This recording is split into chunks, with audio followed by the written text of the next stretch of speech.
existência do estado vibracional profilático, a multidimensionalidade consciencial, a sinalética energética e parapsíquica pessoal, a projetabilidade lúcida propriamente dita, a atitude pró-projetiva e uma coisa seríssima, a projeciocrítica.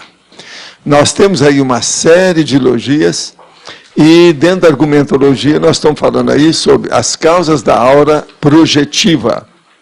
A soltura, a predisposição, a fisiologia, para e por aí vai. Depois, os tipos mais frequentes de sinais específicos da psicosfera projetiva. O ar, o sibilo, o frontochakra, a vibração e a luz. Depois, os efeitos. 9 efeitos compondo, às vezes, a psicosfera projetiva. E que interferem, são coisa séria. Aceleração da digestão, alterações fisionômicas, alucinações olfativas, etc. Agora, depois nós temos aí a frase enfática. A autovivência do fenômeno da psicosfera projetiva, da projetora ou projetor veterano, prova, para com sim, a condição do amparo constante de função do amparador extrafísico. Você já vivenciou o fenômeno da psicosfera projetiva? Quantas vezes? Agora, nós queremos dizer que esse verbete tem 4 páginas, 36 logias e 5 máximas. Agora, aqui nós temos umas perguntas. Soma pode tornar-se em um macrosoma durante a vida intrafísica? Ao que tudo indica, de tudo que nós estudamos até hoje, não é possível isso. O macrosoma é uma coisa que é fixada e alterada, assim como tem, por exemplo, as paracicatrizes do psicossoma. Então, o macrosoma é alterado antes da pessoa entrar na vida intrauterina. De modo que depois disso não acontece nada. É mesmo na fase intermissiva da consciex. Fui convidado para iniciar os exercícios do Reiki, ou como diz o americano, o Reiki. Qual a opinião do professor com relação a essa prática? Olha, a prática do Reiki é colocar as mãos, aquela coisa toda que vem da antiguidade. Mas, para nós, é uma coisa que, se a pessoa gostar, é bom, de qualquer maneira, está mexendo com a energia. Mas nós somos mais favoráveis ao estado vibracional, arco voltaico e outras coisas mais que nós fazemos aqui, que é um pouquinho mais avançado, que a gente já fez mais pesquisa e que a gente usa. Mas aí é a pessoa que tem que decidir o que ela gosta. Outra coisa que eu queria falar aqui é o seguinte, a primavera chegou ontem, oficialmente, a institucionalização da primavera. E ela chegou ainda com frio, já tem muita flor, os passarinhos estão todos até perturbados, eu que moro no meio aí do afogamento do verde. E outra coisa, ela chegou ontem com o amarelo do tertuliário. Vocês já notaram que o amarelo, então, já chegou. A primavera já amadureceu o tertuliário, que já ficou amarelo, já dá para ver, etc. E hoje eu já fui lá para ver a cadeira da galera, ou seja, a galera, a turma que vai sentar para participar da galera. E outra coisa, vai ter um lugarzinho para a pessoa colocar, seja escrevendo ou usando o laptop, tudo arrumadinho. Lá vai ficar, eu achei a cadeira um pouco até granfina, mas o preço parece que está convidativo, é favorável, então, que ela está toda, gente, não é essa cadeira nossa aqui, essa aí, desse tipo, ela é melhor do que o jeito meu aqui, toda almofadada nas costas e no assento. Agora, vai lá que tem lá, você senta e vê como é que é. A coisa é séria. Agora, a gente vendo aquele povo tudo com laptop lá, eu vou até ter medo de vocês na hora que for falar, porque vai ser uma barreira de condições, né, de gente. Agora, é um circo perfeito, entende? E eu sou o palhaço que vai entrar no picadeiro. Agora, o que é que se passa? Vale a pena, do ponto de vista da Constituição, da situação. Uma outra coisa, a cúpula já está fechada, eles já vão começar a colocar agora o fogo. As armações todas já tem, o telhado já está caminhando, as telhas enormes que tem lá. E outra coisa, aquilo tudo é muito composto. Não é um material só, esse material todo lá é 3, 4 materiais juntos. É coisa bem avançadinha. Agora, uma coisa que eu queria falar para vocês é o seguinte. Ontem aconteceu um caso, mais um desses que a gente fala de sincronicidade aqui comigo. Eu levei lá para o holociclo um novo verbete que eu queria escrever. Então, paraconexão. O que é a paraconexão? É que a gente tem contato, qualquer assistência que você tem, ou contato que você tem com os outros, seja de um assistido, de um evoluciente, alguém carente, alguém que reclama, alguém que está a favor, você sempre está encontrando com uma conexão que você já fez antes. Você não está encontrando aquilo a primeira vez. De modo que isso é uma coisa séria. Agora, eu fui para o holociclo e comecei a redigir os casos. Dei até para a Adriana estudar, para a Mabel estudar, para ver o que é. Mas ninguém está sabendo o que eu estou fazendo. E vem depois para a tertúlia. Tem a tertúlia, a hora que acaba, vem o nosso amigo o Leonardo com uma série de pedidos, reclamações e choros no Muro das Lamentações devido ao processo do online. Que atualmente tem muita gente no Muro das Lamentações. Então, veja, é justamente a turma, você está entendendo, da paraconexão. Que isso tudo são amigos nossos. Amigos que hoje estão reclamando, que choram as mágoas, são viúvas, órfãos da situação. Então, tem um monte de gente reclamando. Eu vou falar algumas coisas aqui para vocês. Mas agora, antes, eu queria dizer o seguinte, porque está tudo dentro do processo da psicosfera projetiva, porque foi a projeciologia que levou essa condição para chegar nisso aí. Muitas dessas pessoas são da religião, uns ainda são do espiritismo, tem gente que está reclamando, inclusive processo da várias áreas, etc. Tal. Depois eu vou te pedir até para você dar também a sua colaboração sobre esse aspecto. Eu, de vez em quando, eu tenho que falar aqui para mostrar a nossa realidade. Por quê? Essas pessoas que são das nossas conexões antigas, seja dessa vida ou de outras vidas, estudam a inseparabilidade grupo kármica. Nós temos que ajudar, a gente tem que fazer as pazes, a gente tem que entender. Agora, veja, isso é interatividade interconsciencial, é inseparabilidade grupo kármico. Nós não vamos perder. Eles não vão ficar livres da gente, nós não vamos ficar livres deles. De modo que o processo nosso é de pacificação. Eu mesmo já escrevi um livro, depois da Reorbex, que está cheio de consréu por aí, e eu escrevi um livro sobre o Homo sapiens pacífico, justamente isso. Então, a primeira coisa que eu quero dizer para essas pessoas hoje, que aqueles que nós ainda não respondemos, eu vou responder aqui vários, como sempre, eu não vou usar o nome, que é para não estigmatizar as pessoas daquilo que nós estamos falando, que é o perdão pré-assistencial. Antes de mais nada, quando eu vejo um caso de heterocrítica, mesmo quando esse caso é totalmente patológico, gente do AVA, da consciência terapia, gente da psiquiatria, gente da psicologia clínica, eu mando o meu perdão pré-assistencial. É a primeira coisa que eu faço. Eu abençoo essas pessoas e quando eu vejo qualquer coisa, a gente exterioriza energia de fraternidade ou coloca na TENEPS, quando se tem o endereço e a situação toda. De modo que essa turma de ontem eu usei justamente isso. Agora, o que é que são essas heterocríticas que eles têm feito? Nós aqui, eu quero expor, nós acatamos com muita alegria, sem masoquismo, as heterocríticas úteis. Contudo, nós também rechaçamos de igual modo, sempre, as heterocríticas quando elas são anticosmoéticas e assediadoras. Isso, então, a gente tem que mostrar que nós não nascemos ontem, que a gente não está aqui também para brincar. Agora, nos blogs, os Orkuts e os bancos, vamos dizer, de lamentações, ou, se vocês quiserem, os muros de lamentações da internet, nós encontramos excessivos exibicionismo. É muita gente que se exibe nessa história toda. O Adorno já tinha falado disso na década de 60, quando a televisão estava começando, internacional.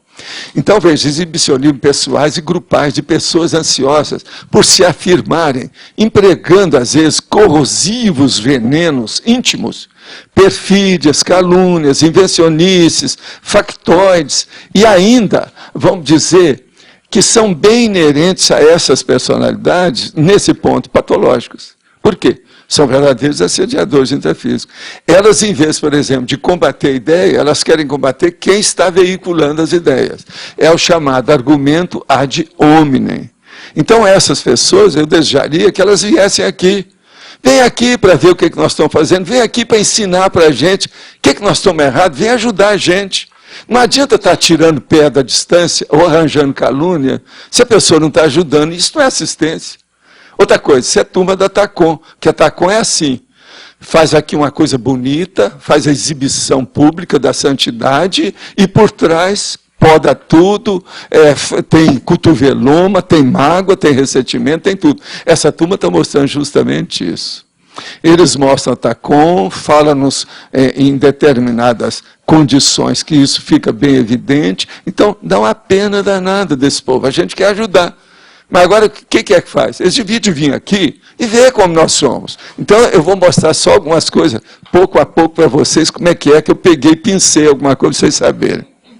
Agora, veja, são indivíduos homens e mulheres. São infelizes, no caso, são mal amados, viúvos ou órfãos conscienciais, no caso, assediadores intrafísicos. Por quê? Eles são recalcitrantes. Eles defendem abordagens primárias, imaturas, superficiais, super emotivas, muitos que devem ser até pacientes de psiquiatria, porque devem receber as nossas correntes de pensamento positivo e as energias assistenciais. Mas eu acho que tem até dificuldade de receber isso. Por quê? Eles estão querendo acabar com a gente. Então, em nosso caso, são sempre convidados a comparecer diretamente nos debates da tertúlia. A tertúlia foi feita para isso. Agora, a fim de sermos esclarecidos, informados do ponto de vista também recíproco. Eles vêm aqui e vão ver o que nós estamos fazendo na prática. Por quê? Falta desconfiômetro nesse povo. Eles escutam falar, inventam as coisas, não tem mancômetro. Agora, venha, viva a situação, é isso aqui, ó. Vamos usar o princípio da descrença, só acredita naquilo que você viu. Vem ver as coisas conosco, vem ver o que nós estamos fazendo. Outra coisa, estão reclamando que eles querem que eu seja do jeito que eu era há dezenas de anos aí para trás. Tem 542 pessoas que vieram para cá. Hoje eu estou ocupado, como é que eu vou fazer? Eu vou ficar por conta para tomar Coca-Cola com esse povo toda hora? Sorvete lá na oficina de sorvete? Gente, como é que é? Como é que eu teria feito meus livros? Esses livros aí de mais de 1000 páginas, como é que eu teria feito sem isso? Como é que é possível? Então, veja, esse é o motivo de evitarmos dar os nomes da maioria das pessoas que remetem perguntas invectivas de toda a natureza para esse curso, longo curso que nós fazemos aqui há 6 anos, onde nos esforçamos para executar atares teáticos. Eles não querem atares, eles querem só ficar na TACOM e fazendo média com todo mundo. Eles são da turma do curso pré-primário, que é tudo rosa, água com açúcar, tudo bonito. Eles não, por exemplo, eu não vi nenhum aí que tenha pego alguns verbetes, por exemplo, 10 verbetes, e liquidado com os verbetes. É isso que nós queremos, para nos ajudar, para enriquecer as nossas pesquisas. Eles não querem fazer pesquisa, eles querem combater. Agora, em geral, é bom sempre informar. Nós descartamos todos os argumentos ad hominem das questões remetidas para a tertúlia, porque os interessados devem esquecer a nossa pessoa. Eu não valho nada, eu estou cheio de defeito, eu vivo falando isso aqui. Eu sou um pré-serenal igual aos outros, mas agora, eu quero ser desperto, estou fazendo força para entender evoluciólogo. Agora, se eles querem seguir com seus guias cegos, o problema é deles. Eu não sou contra o direito da pessoa escolher a vida dela, não. Ela escolhe como ela quer, e eu defendo, até com a minha vida, o direito dela se expressar. Isso é que é a democracia. Nós temos aqui democracia até para selecionar os temas que nós falamos, que é a eleição diária. Então, veja. Agindo assim, nós cortamos as longas correntes de assédio, de acidente, de percurso parapsíquico que chegam até aqui conosco. Por quê? Aquilo já vem de muito, um passa para o outro, forma aquele grupo. A hora que bate aqui, a gente corta aquilo. E a gente faz o processo do isolamento parasanitário dessa história. Então a gente ajuda eles, porque corta aquela corrente negativa que eles estão enviando para o cosmos. Então o processo de desassédio mais eficaz e imediato, ante os saudosistas da baratosfera, seria bom eles virem aqui, que a gente ia dar para eles alguns verbetes, igual esse, que é o embaixador de lá, abstinência, acima da abstinência da baratosfera, entende? Que são os nomes incluídos nos pedidos das nossas TENEPs, muitos desses. Então, vamos todos fazer as pazes entre todos os compassageiros evolutivos. Por quê? o attachment, ou seja, o problema da interação, ou as paraconexões interconscienciais, vem não somente desde a antiguidade, mas desde a fase evolutiva da sua humanidade. Eu acho que aqui, por exemplo, mas o Arlindo, por exemplo, quando a gente era tigre e girafa, nós estávamos juntos já. Vocês estão entendendo o que quer dizer de subhumanidade? Então, como é que faz? Então, tem a Serena, o Rousseau, tem a Crystal lá em casa, está entendendo? A Pops, que é a gatinha, está entendendo? A Mima, todo mundo é gente que está junto conosco. Então, veja, foi por isso que eu redigi e publiquei o compêndio Homo Sapiens Pacífico, depois da publicação do livro Homo Sapiens Reurbanizados. Agora aqui, algumas coisas. Eles falam que eu contava piada e era acessível e sociável, que hoje eu não sou mais. Vocês acham que eu sou assim? Quer dizer, eles não... Quantos anos que esse povo não tem convívio comigo? Eles estão chutando tudo, não me conhecem, não me veem, não sabem. Então, agora veja. Agora aí. Eles querem que nós vamos continuar fazendo média, que a gente fica repetindo o passado. Agora veja, eles querem o código de conduta, que eles estão reclamando que nós temos aqui um código de conduta rígido para viver, porque nós estamos querendo fazer a Proex, essa coisa toda. Veja, no Espiritismo, o primeiro livro que eu publiquei sozinho chamava Conduta Espírita. Olha a incoerência desses caras. Como é que é possível um negócio desse? O Conduta Espírita já tem meio século. Agora aqui, eles falam que nós estamos usando todos os mecanismos da religião. Veja, eu meto o pau em religião aqui, desanco tudo, mas defendo a pessoa religiosa do jeito que ela quiser. Mas a nossa filosofia chama-se universalismo. Ela é sem dogma. Não tem tabu. Nós não temos a Federação Espírita Brasileira ou qualquer federação nos dirigindo. As pessoas aqui têm... Eles não sabem o que é instituição conscienciocêntrica. O processo democrático, eles não conhecem os nossos estatutos sobre esses assuntos, não sabem nada. Então, veja, o meu processo, por exemplo, eles acham que nós aqui temos certezas absolutas. O que é que nós falamos aqui? É justamente o contrário, pois é o princípio da descrença, que tudo isso é a minha incompetência. Eu vivo falando, vocês veem que de vez em quando o povo pergunta para assim, eu não sou competente para isso, eu não sei o que é isso, eu não sei tudo, bolas. Estou tentando ver se vejo algumas velas na minha frente, porque holofote é só eles que sabem. Esse é que tem holofote, eu não tenho. Agora, então, veja, eu sou contra o perfeccionismo, eu sou do detalhismo. Isso eu sou. Agora, perfeccionismo, eles acham que eu sou do perfeccionismo. Por quê? Isso incomoda essas pessoas. Eles não querem se disciplinar, não querem se organizar, não querem ver a coisa mais séria. Agora, veja, precisa de saber deles, qual é a sua mega GESCOM?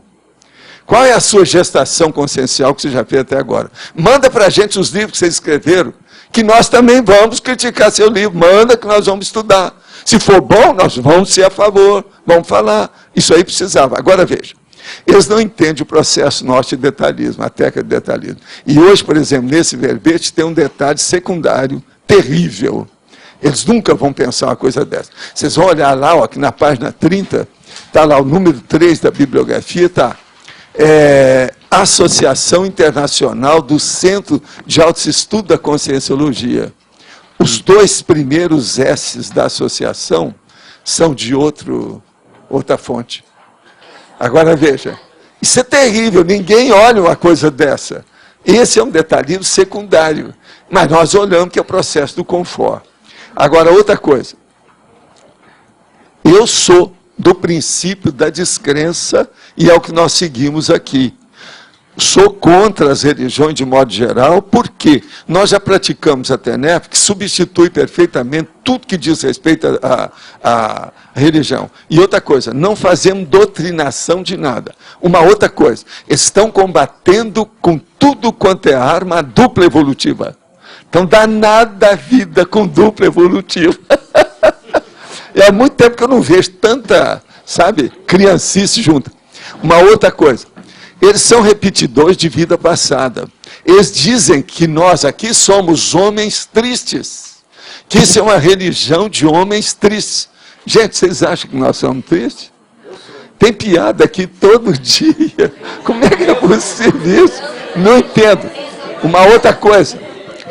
E tem outras coisas também. Que eu era questionador. Que hoje eu sou um chato, que eu não questiono nada. É possível? Eu mesmo agora estou questionando vocês. Presta atenção. Agora, que eu tinha... isso aí que eu quero explicar bem. Eu tinha mais traições ontem do que hoje. Eu nunca tive amigos nessa vida tão sinceros e corretos do jeito que eu tenho aqui com vocês. Agora, eu vou ler para essas pessoas daqui a pouco os totais do povo que tem aqui para eles saberem o que nós estamos passando. Outra coisa, eles acham que eu fiquei velho e que estou caduco. E eles usam aqui, ó, numa da que mandou aqui, que a pessoa caprichou muito aqui, que ele está usando a expressão anos atrás. 2 vezes na mesma página. Eu estou só falando, viu, meu amigo? Você precisa estudar um pouco de conformática. Vem aqui que nós vamos te dar umas lições sobre esse assunto. Que isso aí eu tenho que falar, porque está tão ruim aqui. Tem, então, um que é 10 anos atrás. É muita coisa. Agora, outra coisa séria também que tem aqui é o seguinte. Está aqui. Já estava o livro dele, que era bem caro para os meus padrões. Isso é a pessoa falando. Que os meus livros antigos, ele era bem caro para os padrões deles. São os livros psicografados, alguma coisa. Então, esse aí deve ser do livro, por exemplo, lá Coração para Coração e outras coisas nesse sentido. A turma chora. Agora, ó, eu quero ler para a pessoa só algumas coisas. Eu quero dizer para você que antes eu nunca tinha conseguido isso aqui. Nós temos hoje uma holoteca, que é uma biblioteca grande, só de livro tem mais de 80 mil. Só de artefatos saber são 699.645. Só de dicionário são 5.230 e tantos. Agora, nós temos aqui, em Foz do Iguaçu, que vieram para cá, 542 voluntários que vieram para cá. Só que no CEEC tem 232 voluntários que trabalham com a gente. Nós temos 34 autores do Holociclo já publicados. Vocês não leram esses livros, vocês não estão sabendo o que está se passando. Nós temos aqui, só aqui dentro, mais de 100 professores. A maioria tem curso superior. Nós temos 66 empresários da comunidade conscienciológica aqui em Foz. Tem 56 psicólogos da comunidade. Tem 41 médicos dessa comunidade. Tem 30 engenheiros da comunidade, tem 15 administradores e por aí vai. Fora biólogos, advogados e tudo mais. De modo que isso aqui também eles não estão sabendo, que é o processo das nossas pontuações do CAEC, que seria bom eles também ficarem sabendo oportunamente o que se passa. Agora eu vou pedir para a Ana para falar o que já aconteceu, porque isso não acontece só com eles. Acontece às vezes até com gente que está trabalhando conosco, que são voluntários, que tem problema, que a gente tem que esclarecer. Mas explica aí para nós. O que aconteceu com você agora recentemente? Uma vez recente fui dar um curso em Florianópolis, curso nessa área de parapsiquismo, projeciologia. E aí eu estava usando vários temas relacionados à temática do curso, que eram verbetes da enciclopédia. E eu uso porque a gente usa, aprendendo os temas, você vai incorporando aquilo, as ideias e tudo isso. E o que eu observei foi uma preguiça muito grande do pessoal de enfrentar os temas da enciclopédia. Então, tinham várias colocações, algumas meio em tom de brincadeira. Esses aí não falam nada da enciclopédia. Em tom de brincadeira, assim, como se eu quisesse me promover pelo fato de eu estar usando os conceitos da enciclopédia. Eu falei, gente, a ciência, ela anda, ela vai andando, vai desenvolvendo, e para isso que a gente está utilizando. E um outro curso, no ano passado, do mesmo tipo de curso, mas foi em Belo Horizonte, que um aluno escreveu na ficha de avaliação que a professora utiliza bibliografias que a gente não tem acesso, que é o caso da enciclopédia. Já tinha sido lançados os 240 verbetes, que ela deveria usar o projeciologia. Então, quer dizer, a pessoa queria ficar presa na questão quer falar passada. Só naquele curso deles. Eles não acompanham. E criticam a gente pelo ato de estar utilizando os verbetes, está falando sobre os temas. Então, é muita resistência, muita preguiça mental para enfrentar a enciclopédia. Isso que eu observei. Tem essa resistência. Assim, agora, veja, se entre nós já temos pessoas assim, pensa bem os outsiders, aqueles que estão fora, a coisa muito mais, os adventícios, Aqueles que se perderam no meio do caminho, que a gente se separou, um foi para um lado, outro foi para o outro, isso não é pior. Por isso a gente tem que entender essa turma, abençoar todo mundo, mandar o pré-perdão assistencial, que isso aí é um dos temas meus de assistência, pré-perdão assistencial. Agora, gente, tem outra pergunta aqui que acabou de chegar. A semana passada você abordou as projeções de consciência contínua. E eu sempre quis entender melhor a escala do estado da autoconsciência contínua. Capítulo 486 de Projeciologia. Essa escala tem um paralelo com a escala evolutiva? Sim, tem. Mas agora precisa ver como é que você coloca. Mas a escala mais correta é essa escala evolutiva das consciências, que são esses 14 níveis. Esse aí é melhor, porque é mais didático, mais claro, e não tem tanto detalhe do jeito que nós falamos na outra escala lá, da autoconsciência contínua. Lá a escala da autoconsciência contínua. Aqui é a escala evolutiva do ponto de vista geral. Agora veja, a mim parece que pré-despertos comuns como eu, estamos ainda no estágio das provas. Isso é correto? Sim, a maioria está. Mas você tem que ver o seguinte, você já deve estar no final das provas. Então é preciso ver a hora que começar o outro estágio, para onde que você vai. O estágio da ética corresponde ao desperto? Não, ele já corresponde a processo até mais do que o desperto, depende do que é. É o estágio da cosmoética. Agora, outra pergunta. Em caráter, página 29, é mencionado o caráter motor, sensitivo, sensorial e parapsíquico. Logo abaixo é citado 5 tipos mais frequentes de sinais da psicosfera. Poderia relacionar os caracteres correspondentes aos 5 tipos expostos? Olha, isso aí agora você tem que estudar lá e ver o que é que você acha, de que modo que está. A coisa mais séria é que eu dei o básico. Agora, detalhes e fazer vamos dizer aí,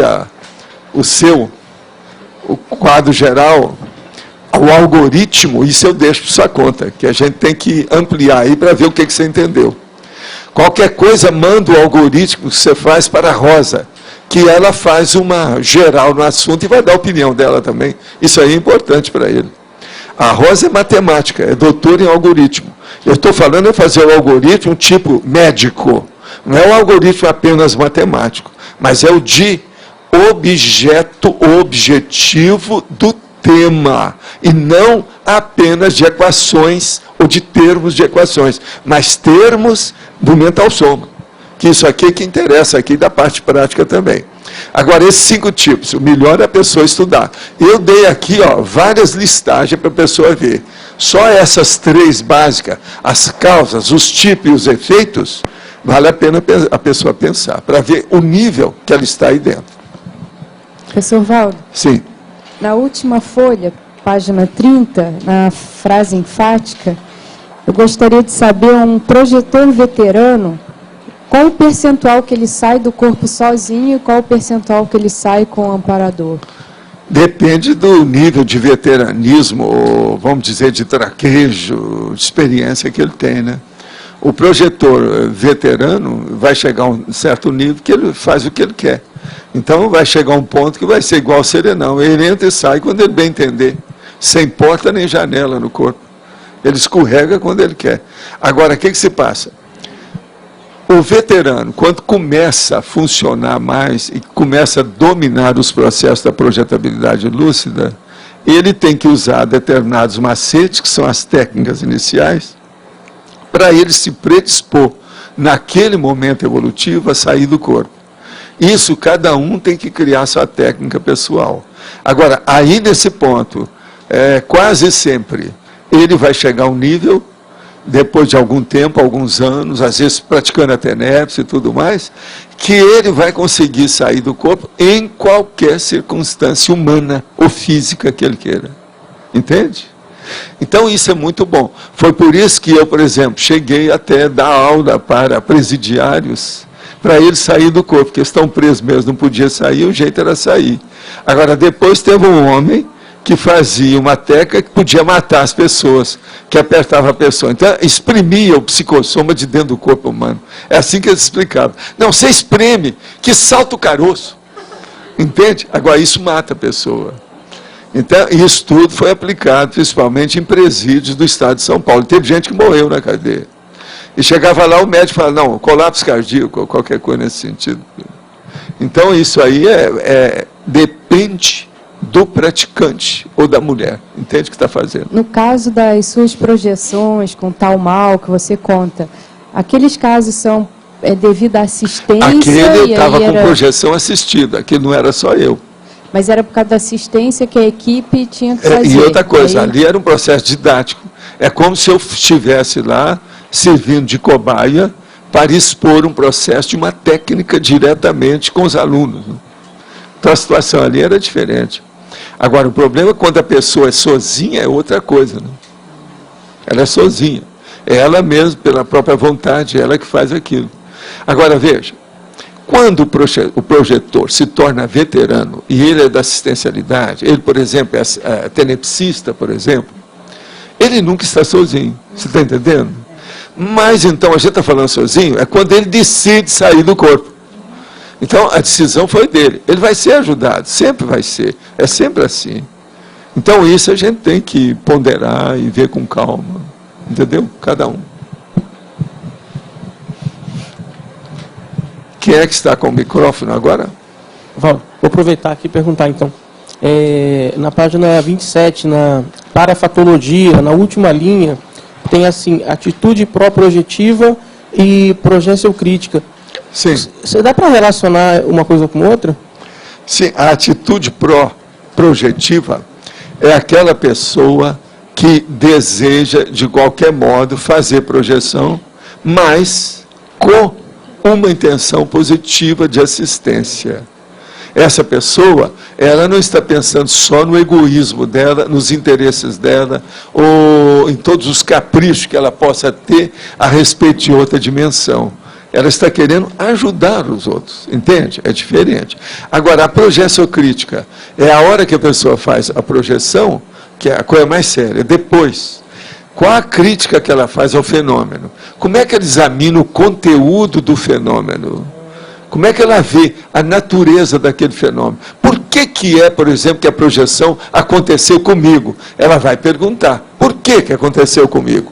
Isso é muito importante, para ver qual foi o objetivo. Por que eles estão querendo que você saia do corpo? Qual é o interesse disso? Que ajuda você vai prestar aos outros?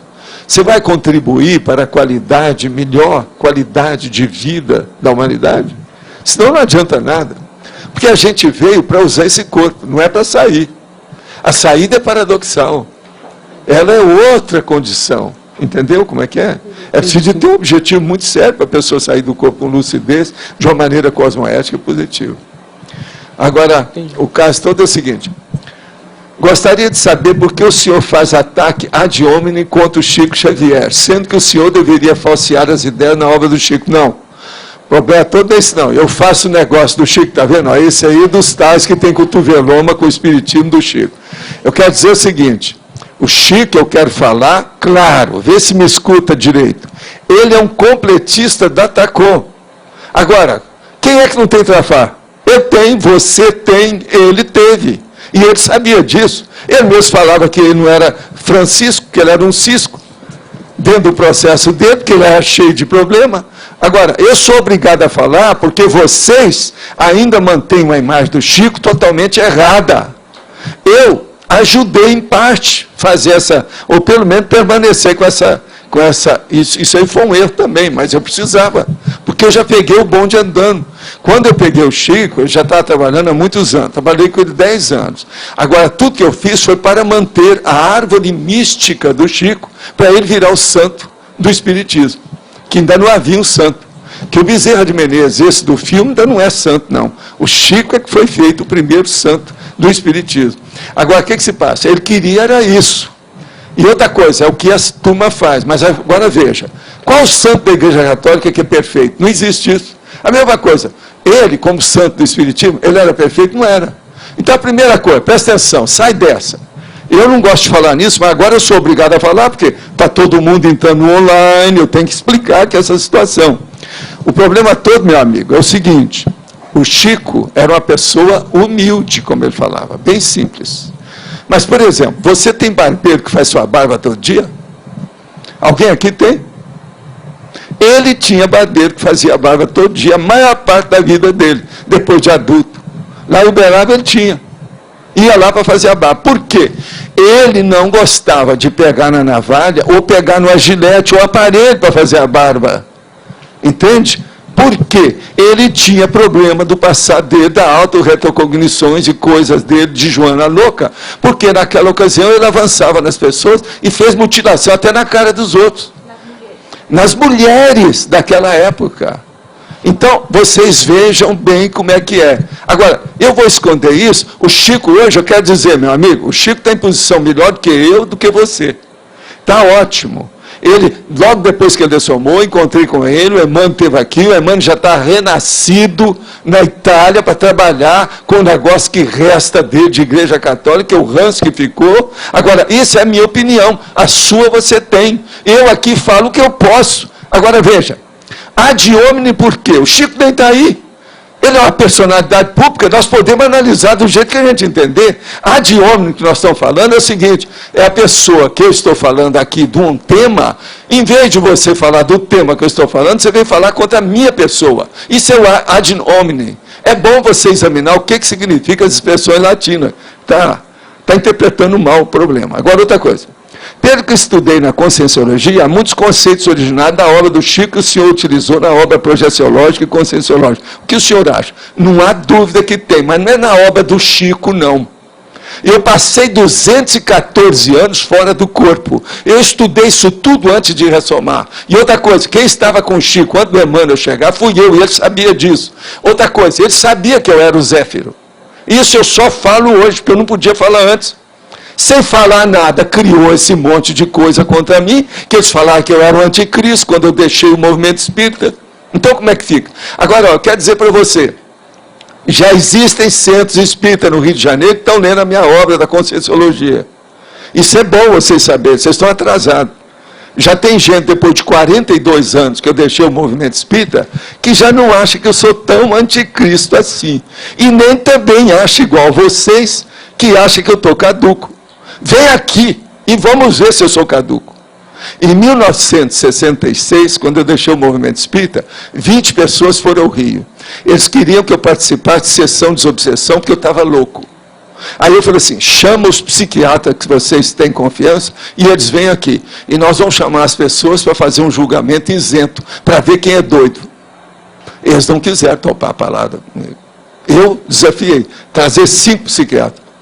Para me examinar, para ver se eu estava doido. A mesma coisa, chama 5 psiquiatras, vocês estão falando que eu estou caduco, e vem ver se eu sou caduco mesmo. Vamos ver quem é que tem mais lucidez.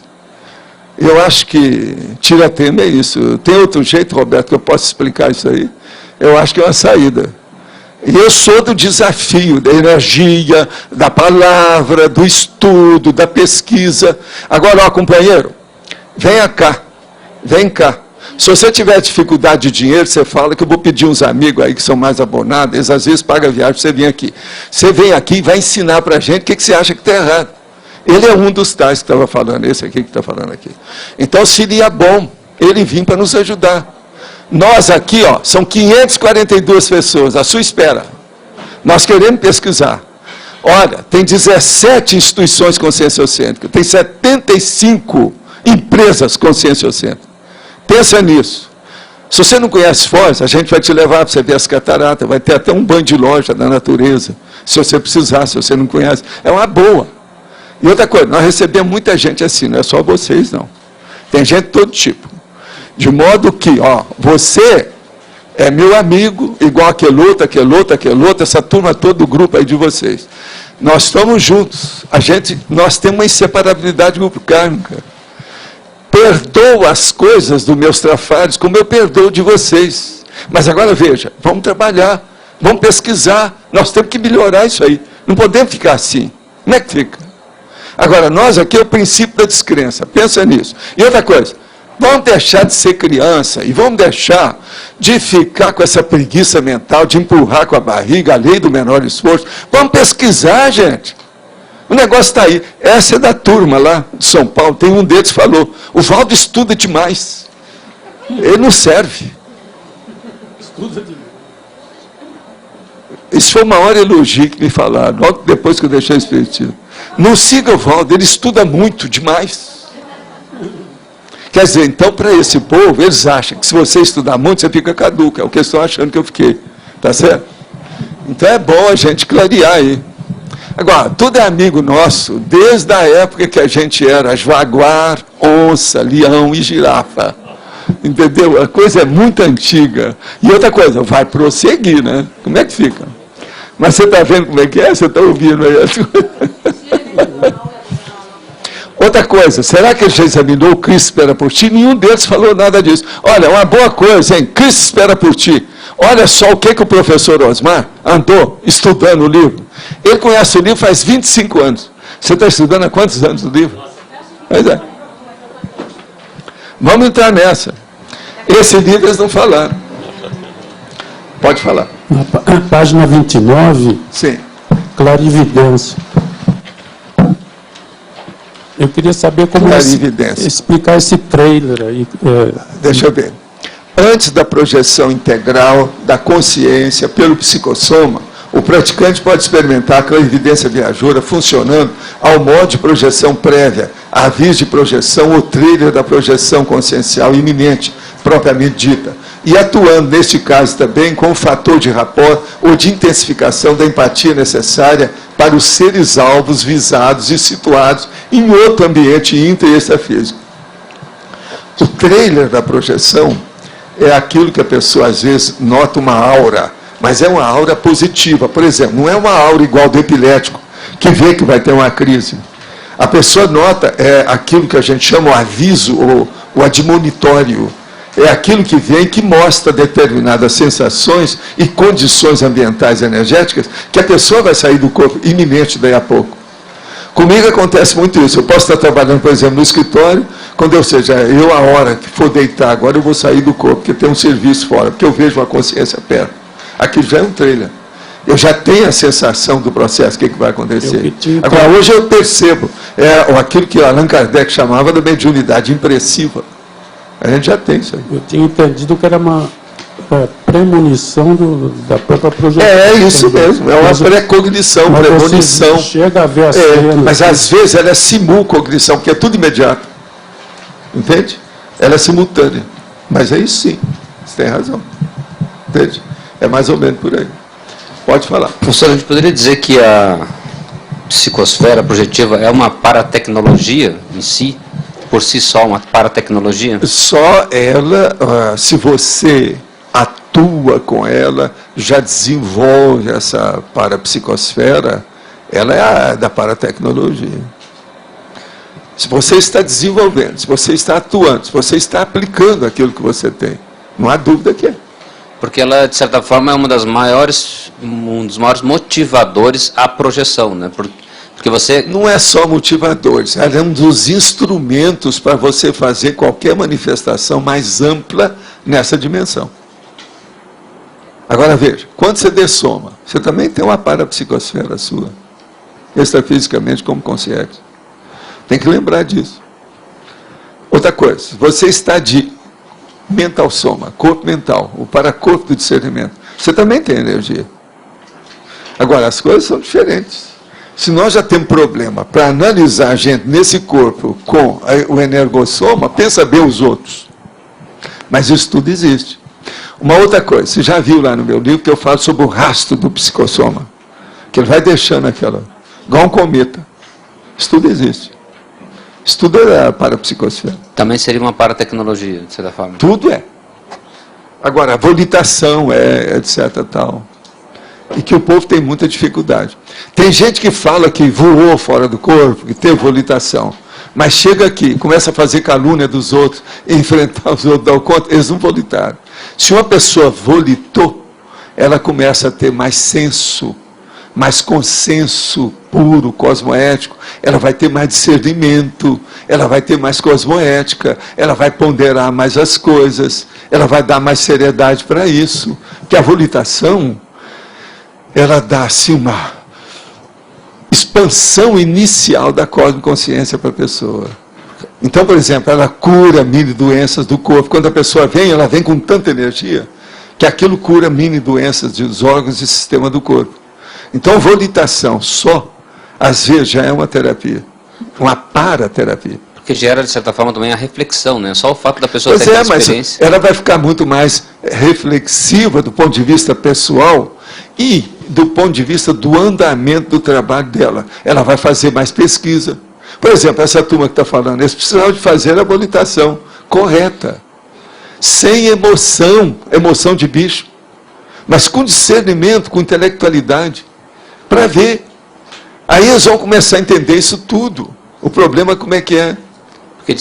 A condição, vão entender, por exemplo, o Chico Xavier, o trabalho que ele teve, a situação dele, sem exaltação de igreja católica e da angiologia, que eles colocam o Chico Xavier como se fosse, entende, serenão, e não é, coitado. Ele fazia muita força, a gente é que sabe. Eu vi. Outra coisa, eu também não estou falando, quando eu tirei de lá de Pedro Leopoldo, junto com os meus amigos, aquilo foi porque havia um escândalo contra ele, criado não só na família, em Pedro Leopoldo, como em Belo Horizonte, União Espírita Mineira, tudo que havia lá. Isso aí não se fala muito. E tudo começou através de um sobrinho dele, que depois morreu. A coisa toda é essa. Agora, a intenção foi essa, tudo assistência. Professor, a beatificação agora é transformá-lo em Kardec, né? Pois é, isso é a maior loucura. O próprio Chico achava isso uma loucura. Pelo seguinte, Chico era um temperamento com predominância do yin, era mulher. Allan Kardec era um temperamento com predominância do yang, era macho. Tudo dele, o negócio dele era muito bravo. Uma outra coisa, Allan Kardec era de uma lógica total na didática, na pedagogia. Chico Xavier nunca deu uma aula. Ele tirava o corpo fora de tudo isso. Outra coisa, Allan Kardec enfrentava a teoria da beleza, falava sobre o processo da verdade. Chico Xavier falava assim, eu falar de verdade? Nunca.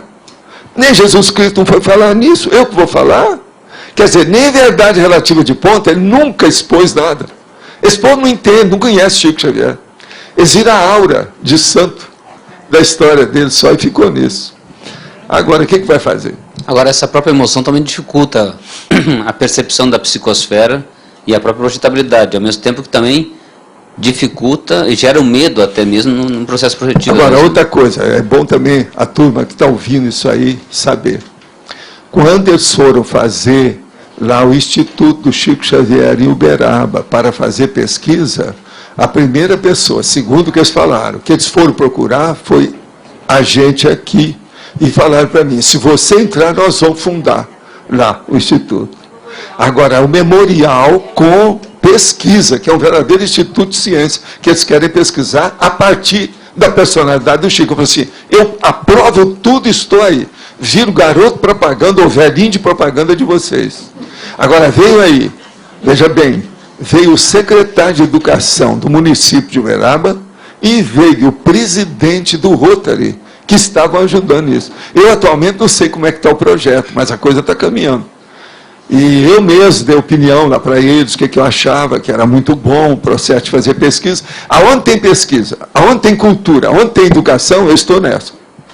Eu falei com eles bem claro. Isso aí, nós estamos aí, a gente apoia tudo. Eu tenho até uns dados do processo deles, de vez em quando eu mostro às pessoas aqui, peço lá para a turma de Uberaba e da área de Uberaba para ajudar esse projeto. Que isso aí é uma necessidade, é uma coisa muito séria. Ovaldo, só lembrando que durante praticamente um mês e meio, eu lembro que você traía cada dia aquele material do que estavam fazendo, do memorial, e você colocava aqui à disposição de qualquer pessoa. Muita gente viu. Durante um mês e meio, ele trazia cada dia esse material, deixava na sua mesa à disposição de qualquer pessoa que quisesse ver. Já viram. Agora, eu acho que aquilo é muito bom, o processo lá do Memorial do Chico. Agora, aqui outra pergunta. Estou na pós-adolescência, estou começando agora na diplomacia. O fato de estar envolvido no contexto político, mesmo trabalhando na área de direitos humanos e integração mundial junto à ONU, me prejudicaria na vivência multidimensional? Não. Já que intrafisicamente me seria muito difícil estar em uma instituição conscienciológica, já que cada ano eu estou em um canto do mundo, o que o senhor acha? Leva os livros para você ler. Não esqueça do processo, principalmente do ponto de vista prático. E isso pode te ajudar muito. Olha o estado vibracional, o que você faz com essa situação, e não deixe de ler. Porque na hora que você lê, os amparadores vão ajudar você na questão da diplomacia. Agora, lembre-se lá do meu parente, o Vieira de Mello, seja igual Vieira de Mello, mas agora tenha mais cuidado para o povo não te assassinar, porque entrou na política hoje, fora do Brasil, no Brasil, é um perigo, é muita gente que está sendo morta. Isso aí, então, precisa ter cuidado, e foi isso que fizeram com ele. Ele não merecia aquela morte prematura, ele ainda podia fazer muito mais coisa ainda. Mas agora, a diplomacia é uma grande coisa, e o Brasil precisa disso. Olha, tem aí, só agora, cá para nós, tem um ministro desse aí, a vida pública. Ó, mais uma vez, aqueles nossos amigos lá que reclamam, que é ad hominem. Eu não vou fazer ad hominem, não, eu vou fazer mesmo a crítica da pessoa, que é vida pública. Ela está aí, nós estamos pagando imposto, ela está dirigindo as coisas, a gente pode reclamar. Quem paga tem direito. Então, agora, veja bem, tem o nosso amigo aí, que é uma vergonha. Dizem gente lá do Itamaraty, que eles vieram me falar aqui em Uberaba. Se aquele camarada entrou e é o nosso chanceler, qualquer um pode ser chanceler no Brasil. Eu estou só falando que isso aconteceu faz uns 6 meses. Ele ainda continua como chanceler, tá? É esse mesmo, você está pensando aí. Agora aqui outro. Às vezes tenho certos sonhos, projeções, quando estou dormindo. E no futuro próximo, aquilo acaba acontecendo. Você acha que isso pode ser uma projeção realmente? Qual tipo de projeção é essa? Olha, isso aí, em matéria de projeção, quando tem muitos detalhes, é uma projeção retrocognitiva. Mas agora, geralmente, isso nós não falamos como uma projeção retrocognitiva, não. Isso aí é um fenômeno normal de retrocognição. Agora, a retrocognição nunca pode ser esquecida do ponto de vista da cronêmica, a cronologia. As coisas que você teve, aquele processo onírico, e até que o fato aconteceu, quanto tempo demorou? Isso aí é bom você pôr no seu laptop para estudar. Então, por exemplo, uma coisa é você ter uma retrocognição de um mês, que só daí um mês é que aconteceu. Outra é você ter dentro de 10 minutos. Isso é simulcognição. Ou outra você ter de um dia para outro. Então, isso tudo é importante caracterizar a cronêmica entre o processo onírico do seu sonho e o que ocorreu depois. Anota tudo que você achar, sem exagerar nada. Se hoje você não entende o que acontece, você não dá valor para essas anotações, amanhã, quando você fizer a acumulação dos dados das suas vivências, isso vai ser muito importante. Professor, é retro ou é pré-cognição no caso dele? É pré-cognição, mas agora o que é que se passa? Quase sempre depois vai ter retrocognição junto. Existe a simulcognição, a pré-cognição e a retrocognição. Você está entendendo? Uma coisa puxa a outra. Nunca você vai encontrar uma pessoa que tenha só um tipo. Quando as pessoas falam que só tem um tipo, é porque ela não estudou. Ela não está sabendo o que aconteceu. Tem coisa que não é assim. Então, por exemplo, a primeira coisa que as pessoas juntam é o seguinte, a simulcognição com pré-cognição. E às vezes não é. O fato está ocorrendo ali. Uma pessoa, por exemplo, sentiu, cadê o Ismael?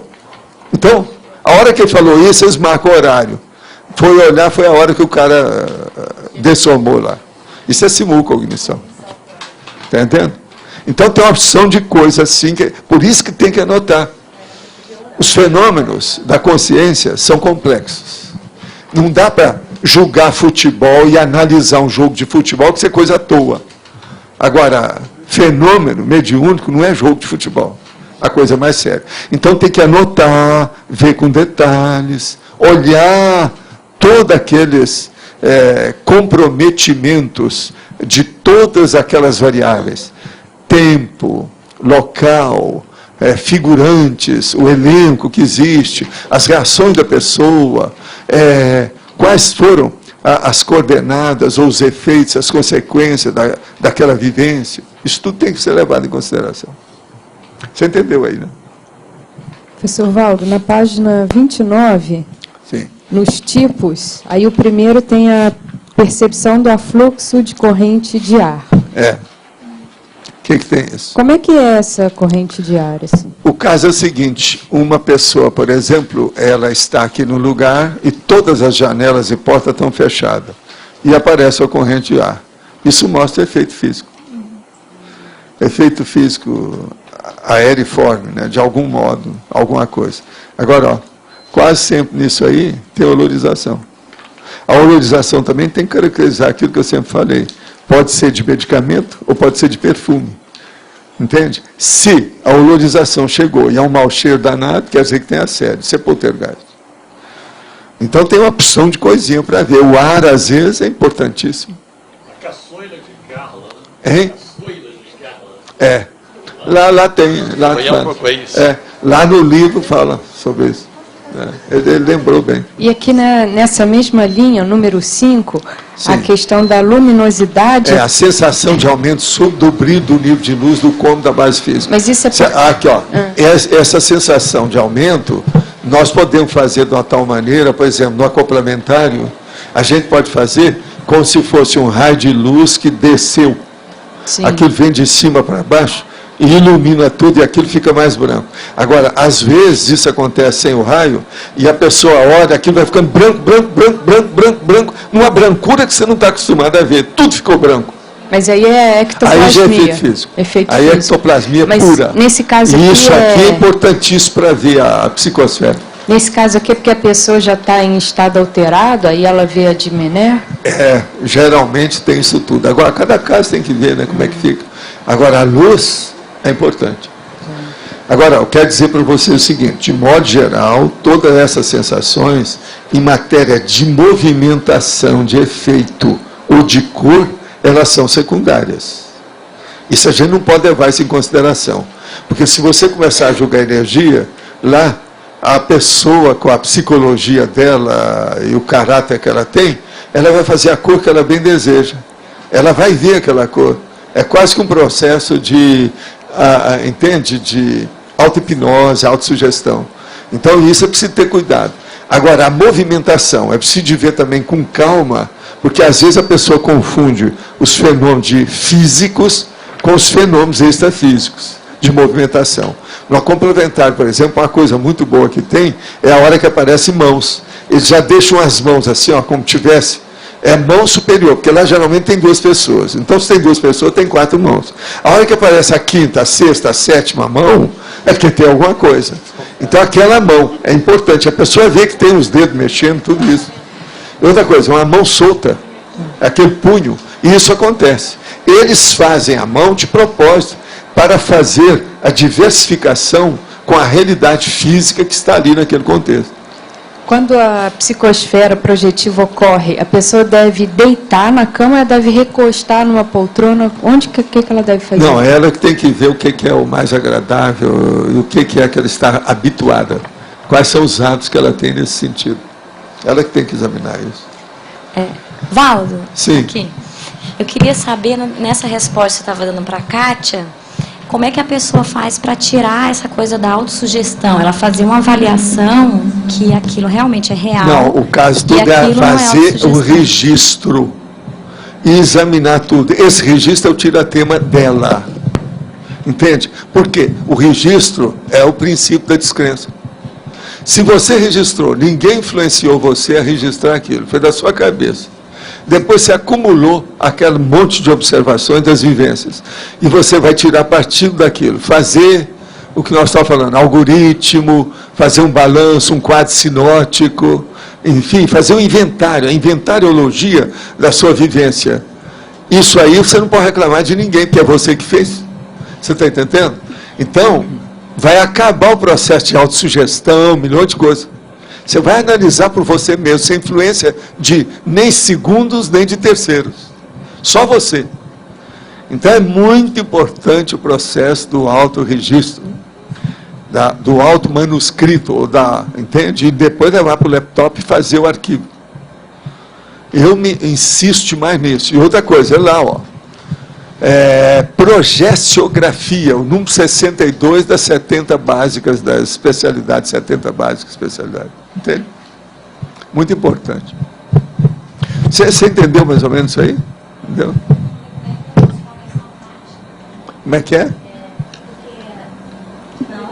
Vivência do fenômeno, como é que a gente pode fazer essa avaliação? Primeira coisa, não tem emoção. Não tem emoção. Quem tem emoção não dá nem para fazer registro, porque vai exagerar, vai fazer besteira, entendeu? Isso prejudica tudo, não dá. Emoção de bicho não pode ter inprojetabilidade lúcida. Nunca dá.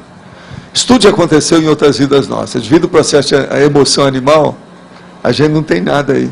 A gente não desenvolveu os processos.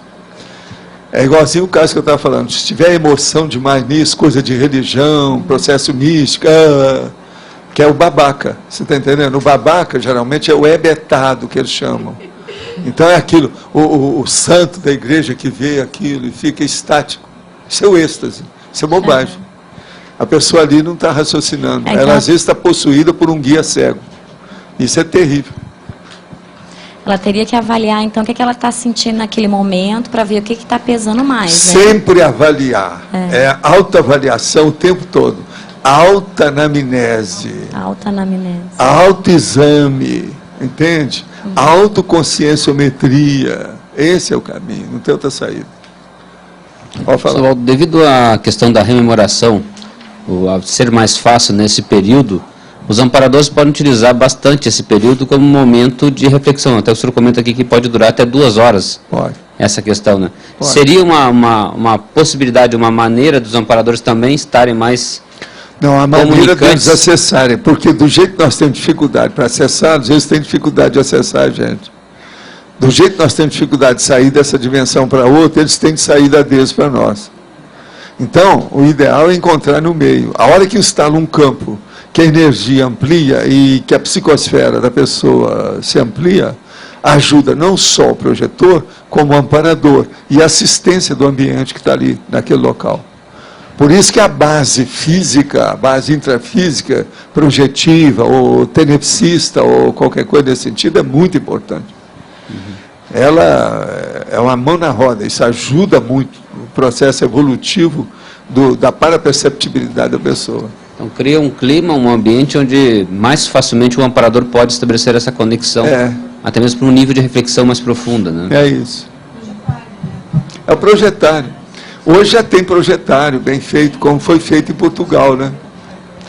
E parece que lá, do jeito que a Nancy falou, vocês viram que ela falou que eu não vi o projetário, não estive lá depois disso.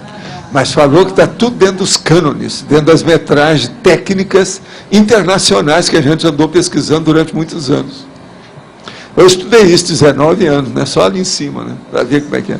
Eu acho que nós não temos ainda o colégio invisível dos projetores conscientes. Não tem? Já tem? Já tem? Se não tem, vai ter. Já tem, então. Então, legal. Eu vou participar. Outra coisa, tem também o laboratório das técnicas projetivas. Esse, tranquilo. E esse é seríssimo. Que é a pessoa com os amparadores ou assediadores dela, né? Ela escolhe. É porque é um grande tema de pesquisa para ser Tem um comentado. cara que entrou lá no laboratório, eu falei assim, então, foi muita gente com você? Ele falou assim, não, Valdo, foi só eu. Eu falei assim, não. Em laboratório, a pessoa nunca está sozinha. Ela está sozinha do ponto de vista de consciência, mas não de consciência. Eu falei assim, não, mas eu não vi ninguém. Agora veja, então veja como é que é isso. Você sabe que tem laboratório aí que tem mais gente do que outros, né? Gente que eu estou falando, para a gente. Tem mais consciência do que outros, quase sempre. Um deles que tem mais gente, às vezes, é o projeciologia, a pensenologia. Esse tem mais. Entende? Desde o início. E outra coisa, foi o que deu mais trabalho para ser construído. Quando aparecer alguma base por aí afora sobre conscienciologia, que eles vão fazer laboratório, e ele seja muito bravo, eu vou indicar para fazer em primeiro lugar o pensenologia. Que assim junta a fome com a vontade de comer. Ou ato ou desato, eles resolvem tudo. Entende? O pensenologia. Agora, engraçado é que eu falei tudo antes de acontecer, e tudo aconteceu. E outra coisa, é muita gente que vai no pensenologia hoje, vocês já viram, né?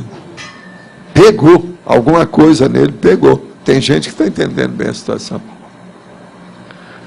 Quem é que está aí? Tem mais aqui? Aqui.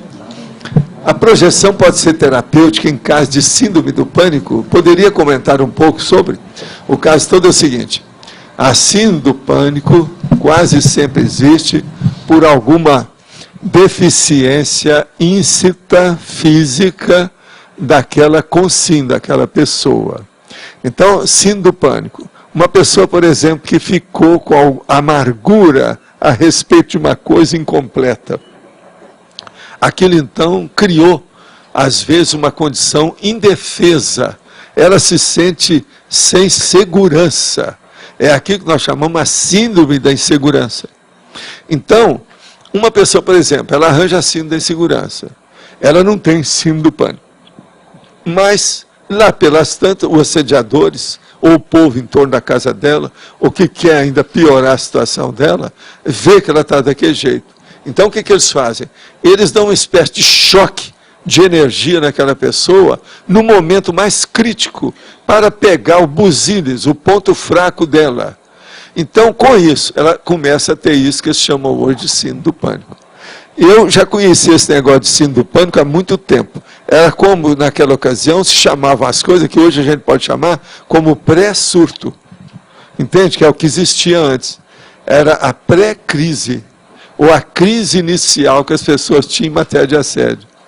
Hoje eles colocam isso como síndrome do pânico. Agora, a síndrome do pânico, quase sempre a pessoa vê aquilo que é uma formiga se torna um elefante. Aquilo que é uma coisa inofensiva vira uma tragédia para ela. Parece que o mundo vai acabar de uma hora para outra. Ela fica sem lugar, fica sem ar, fica sem ambientes, fica sem espaço. Agora veja, isso é clássico do processo da possessão e da semi-possessão. É o assédio interconsciencial. Então é necessário ver aí. Agora, o que se passa? Nós estamos falando aqui, para o nosso amigo que perguntou. A psicosfera projetiva. Se você instalar uma psicosfera projetiva, não há síndrome do pânico. Você já está fazendo uma profilaxia, uma prevenção total desse assunto. Uma outra pergunta. Tenho problemas com a síndrome da subestimação. Poderia falar mais sobre as causas dessa condição e como acabar com isso? Pode escrachar, se achar necessário. Eu não estou falando quem é, né? Não sabe.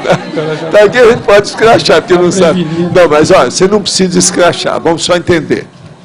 Primeira coisa, vamos analisar você na questão da subestimação.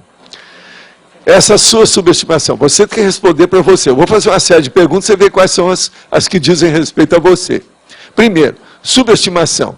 É devido a um processo profissional, é intelectual, é emocional, é um processo afetivo, por exemplo, é um processo de subestimação, por exemplo, dentro do seio da família, a sua parentela, no meio do ambiente. É um processo de subestimação, por exemplo, perante os seus amigos, ou subestimação porque você joga ping-pong ou tênis todo dia e o seu ranking é muito baixo. Quer dizer, olha qual que é o tipo de subestimação que predomina muito no seu caso pessoal. Agora, depois de você analisar o que é, você vai ver como é que isso começou. A subestimação que eu estava falando aqui um dia desse, que ele deve ter ouvido, por isso que ele está perguntando, é o seguinte, é quando a pessoa, ela não teve, às vezes, muita capacidade ou oportunidade de fazer uma educação formal e não estudou demais. E ela vem, se encontra com pessoas que têm mais gabarito do ponto de vista da educação formal, e ela então fica com receio ou fica com complexo de inferioridade. A síndrome da subestimação, que acontece mais, são com essas pessoas. Então, por exemplo, inclusive, tem a síndrome da subestimação de uma pessoa que andou estudando, mas só estudou para mexer com criança. Na hora que ela vai encontrar com os adultos, que ela tem que falar para uma plateia só de adulto, aquilo cria problema para ela. Então, é esses que eu chamo mais a atenção. Agora, como é que a pessoa sai disso? Ela vai sair disso, se o processo é intelectual, ela estudando, arranjando o laptop, registrando as coisas, fazendo bastante leitura e debatendo as coisas. Se quiser acabar com a síndrome de subestimação, vem para cá, passa aqui uns meses conosco, nós damos um jeito nisso. Aqui a pessoa melhora logo. Porque nós vamos colocar nos laboratórios, nas dinâmicas, e ela vai participar dos cursos nossos, seja como aluna e depois como apresentadora do curso e outras coisas mais. Uma coisa muito séria na subestimação é o seguinte, você quando vai falar em público, as suas pernas tremem, as mãos esfriam, seu coração dispara, você transpira nos pés, isso tudo tem, a boca fica seca, Os olhos ficam assim, ó, as pálpebras batendo sem parar, quer dizer, toda hora fecha a cortina e abre o palco. Então, isso tudo a gente tem que levar também em consideração aí para ver. Agora, ó, você entendeu bem, né? Vamos nessa. Tá bem. Pode falar. Professor, aqui em sinonimologia, o senhor coloca aqui no semáforo energossomático no 4 e semáforo holochacral.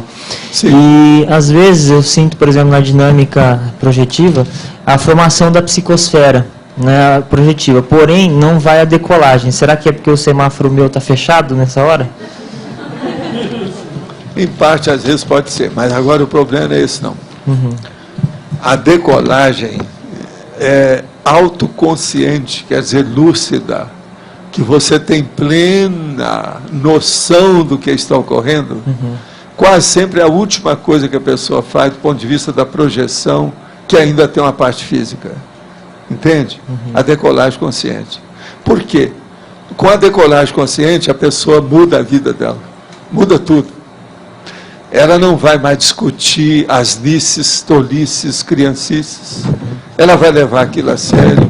Por quê? Ela vai começar a querer entender o holossoma inteiro dela, quais os veículos de manifestação e por quê. É um fenômeno que vinca, risca, marca, estigmatiza a pessoa para o resto da vida. Não tem jeito. Quando o negócio é autêntico. Porque a pessoa pode pensar que está saindo, você sabe, pensar é imaginação, é fantasia, qualquer um faz isso, isso é onirismo. Eu estou falando o autêntico. Uma decolagem autoconsciente é aquele sutiã, a primeiro sutiã que ninguém esquece. Entendendo? A pessoa nunca vai esquecer isso. De modo que você, às vezes, ainda não chegou, foi nisso. Você já teve alguma decolagem? Já tive, mas o que eu sinto é que eu não tenho conseguido reproduzir essa decolagem com mais periodicidade. Mas agora, veja, vai chegar um ponto que você saber a decolagem não interessa mais. Por quê? Você já vai direto finalmente. Você pensa aqui assim, fecha o olho e fala assim, eu vou para Ribeirão Preto. Quando você vê, você está chegando no lugar que você conhece lá. Isso é que não tem nada. O troço fica instantâneo.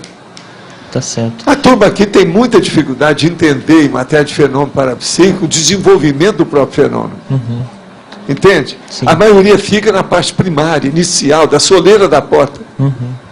A coisa caminha, tudo evolui. Não pode ficar aí parado na situação. Projeção não é só isso.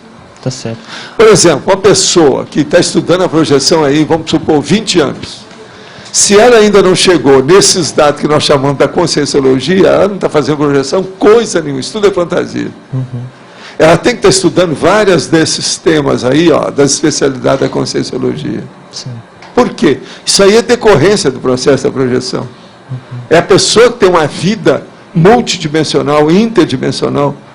Quais as decorrências cosmoéticas da sua projeção?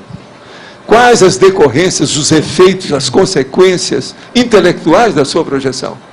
E outra coisa pior, quais são as consequências e derivações das suas projeções do ponto de vista assistencial? Isso tem que ter aumentado. Uma pessoa faz projeção com muita consciência e ela não faz alguma coisa que seja pelo menos similar da TENEPS, ela não fez projeção coisa nenhuma. Que ela vai caminhar para isso, inevitavelmente. Uma coisa puxa a outra. Porque os fenômenos são sempre assim. O que está aqui puxa o outro, o que está aqui puxa o outro, e por aí vai. Você entende? Tudo é uma reação em cadeia de fenômenos e vivências. Tá certo. Você entendeu aí, mano? Entendi. Professor, só mais uma coisa. Em feminologia e masculinologia, a Rosa poderia incluir lá o invexólogo? De novo. Aí agora é a Rosa que tem que ver. Invexólogo e invexóloga. E eu, pelo que eu vejo, os próximos verbetes, todo vai ter gente aqui reclamando. Agora, tem uns que tem pouca gente, não vai dar para pôr inversor lá, não. Tem uns que não tem tanta gente, né? É menor. Fala lá, Lócio, por favor. Valdo, na página 29, lá embaixo, no item, penúltimo tópico, duração, você faz menção que a aura pode se expandir por um maior tempo, né, se dilatar por um maior tempo, em função do contexto específico, e aí você cita a PROEX. Você poderia ilustrar uma situação que, em função da PROEX, os amparadores desencadeiam isso? Aqui. Duração. A psicosfera projetiva normalmente ocorre apenas por minutos breves, imediatamente antes da consciência intrafísica se projetar. Contudo, excepcionalmente, pode se prolongar por mais de hora ou até 2 horas, quando as circunstâncias humanas e ou extrafísicas permitam a produção da projeção em condições propícias, ou segundo as necessidades e implicações do momento físico, extrafísico, evolutivo, da existência da consciência proex. Queria que você ilustrasse um exemplo. Então, por exemplo, aí. Vamos supor, uma pessoa, às vezes, ela está fazendo uma obra que é muito séria, que vai atingir outras pessoas, e isso faz parte da programação existencial dela. Agora, lá pelas tantas, ela estava errada com alguma coisa. Então, vêm os amparadores e propiciam ou promovem para ela instala um local com toda aquela disposição energética. Ela, então, começa a sentir isso, para depois eles transmitirem alguma ideia, quando ela está mais aberta à recepção. A abordagem deles não vai ser tão difícil. Então a pessoa começa a entender o que é que os amparadores querem e vai retificar aquilo que está errado na programação dela. Às vezes, por exemplo, ela vai examinar e vai fazer no texto da principal GESCOM dela, uma mega GESCOM, por exemplo, alguma coisa que não é o ideal, que pode ser retocado, que aquilo não é daquele jeito. E eles, às vezes, têm dificuldade. Na hora que instala um campo de energia e mexe com o processo da projeção, a pessoa fica mais acessível a receber as mensagens do emissor extrafísico. Você entendeu, né? Porque o processo todo é de emissor e receptor. Às vezes o receptor está tão entusiasmado com as coisas, que você sabe, a emoção aí já bloqueia tudo. Quando ele entra no processo da projeção e ele fica mais sério, fica mais equilibrado, fica mais lógico, mais racional, isso ajuda demais a fazer a recepção daquela emissão que eles querem. Agora, outra pergunta. Como é a experiência de projetar acordado? Até onde podemos ir? Relate uma experiência sua de maior grandeza para nos exemplificar o fato. Olha aqui. Eu vou contar primeiro uma no Rio de Janeiro e outra depois em New York. No Rio de Janeiro, eu tinha ido logo pela manhã numa daquelas ruas que era só de pedestre. E lá havia uma livraria que era de 2 irmãos, que só tinha livros transcendentes de fenômenos, mas principalmente livros orientais. Vocês lembram? Hein? Pororoca. Não, não é Pororoca. Não. É lá na rua Gonçalves Dias, lá para aquele lado da... De Ipanema que era Pororoca. Não é Ipanema, não. Essa que eu estou falando é no centro da cidade. Agora, o que é que se passa? Esses 2 irmãos, depois, eles tiraram de lá e fizeram num prédio novo, no primeiro andar. A última vez que eu estive lá no Rio, visitando livraria, eles estavam em frente ao Mercado das Flores. Eles estão lá ainda, os 2? Não, um deles morreu. Ah, foi? Eles são argentinos, né? São judeus argentinos. Judeus argentinos, meus amigos, muitos anos. Isso. Me ajudaram demais a fazer a bibliografia do Projeciologia. Porque eles misturavam... Eu devo muito a eles. Mas agora, o que se passa? Eu quero contar um caso desse. Lá, onde eles tinham, lá no centro da cidade, tinha uma escada. Então a gente subia na escada e eu peguei um monte de livros e saí com aqueles livros numa das mãos. E fui andando na Gonçalves Dias. Mas agora, eu estava já até um pouco estressado e envolvido com os livros, que eu passei umas 2 horas selecionando os livros deles. Que às vezes eles me chamavam para a primeira escolha, quando eles recebiam um monte de livro, uma pessoa que morreu, tudo isso. Agora, na hora que eu vou, então, carregando uns livros, eu tinha, assim, uma meia dúzia de livros menores na mão, do lado esquerdo, assim. E eu fui andando no meio da rua, que era de pedestre. Quando eu vi, eu olhei meu corpo, mecanicamente, estava andando normal, e eu estava a 3 metros do corpo. Na mesma hora me deu aquele negócio, não, tem que voltar aí, que eu não sei que eu vou, sei lá. Porque ali, ó, ele estava como um carro que está com a direção automática. Aquilo vai ali. Você sabe que é o piloto automático. Então eu falei assim, eu vou, porque senão ele vai bater em alguém aí na frente, ou alguém vai bater nele. Isso vai me criar problema. Aí voltei para o corpo, com calma, aquele banho de energia enorme, que o negócio estava tão grande que eu falei assim, ó, eu vou aumentar aqui para ver o que acontece. A hora que eu aumentei, o povo começou a olhar para mim. como se tivesse alguma coisa, sei lá o que aconteceu. Né? Isso foi no Rio. Agora, eu tenho várias dessas, mas agora tem uma outra mais séria, que essa foi mais brava, isso aconteceu depois. Hein? É isso mesmo, Laci, é com S-U-E no fim, 2 S, Laci. Agora, o caso todo é o seguinte, lá em New York, eu estava na American Society e trabalhando, é sempre assim que acontecia comigo, quando eu me envolvia muito. Então, eu passei lá horas na biblioteca fazendo pesquisa. Eu sei que nesse dia eu estava pesquisando as publicações periódicas, sabe, os periódicos, não eram os livros, não. E anotei um monte de coisa e saí com aquela minha pasta de judeu, sabe? A Holy Barton, entende? A Zero Holy Barton. Aquela pesada de metal, aquele negócio todo. E ela estava cheia das minhas anotações. Eu, então, fui saindo para pegar o metrô, que é o Subway, que era o tal Subway, lá na tal estação, que uma vez eu vi a dona, que parecia ser uma serenona. Então, eu fui andando na rua para chegar lá, no lugar. Você está entendendo? E aquilo eram alguns quarteirões. Agora, na hora que eu estou passando, uma das ruas, que era até um lugar que de vez em quando a gente ia lá, que tinha até um restaurante, aquela coisa toda, eu estou no passeio, andando. Quando eu vi, eu estava do outro lado da rua. A rua lá é larga. E eu olhando o meu corpo andando com a Zero na mão, deixa eu ir depressa. Essa foi pior, porque eu estava do outro lado da rua. Então, veja, isso aí, no início, por exemplo, do século XX, principalmente, eles chamavam isso de fuga astral. Que a pessoa sai instantaneamente e às vezes ela volta. Agora, isso é automático, a pessoa fica automatizada, aquilo segue. Então, nós temos um automatismo que a medicina ainda não estudou bem. Esse sistema nervoso, por exemplo, que pega o processo do neurovegetativo dentro do cerebelo, existe alguma coisa que tem aí. Uma outra prova, por exemplo, que tem, são essas projeções, igual lá do Lindbergh, na hora que ele estava lá no motor, quando ele viu, ele estava fora do corpo, e o corpo dele mexendo no manche, e levando o avião. E ele sentindo as energias daquilo. Não, mas o Lindbergh descreve isso perfeitamente. Então, veja, esse automatismo, que eu chamo também do tactismo, precisava de estudar isso aí, a medicina ainda não chegou lá. Precisava de juntar uma porção de gente, físico, para estudar a medicina, para entender isso aí.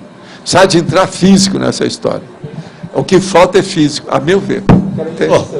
Professor, existe um neurofisiologista canadense, o Hebby, né, que fez estudos a esse respeito, isolando o sujeito e ele saindo fora do corpo. Foi, mas não é muito fraco, né? E ele se referia aos núcleos subtalâmicos do cérebro, daí que vinha essa... Mas eu acho que isso ainda está muito ainda engatinhante, precisa de muita coisa para pesquisar isso aí. Agora, aqui outra pergunta.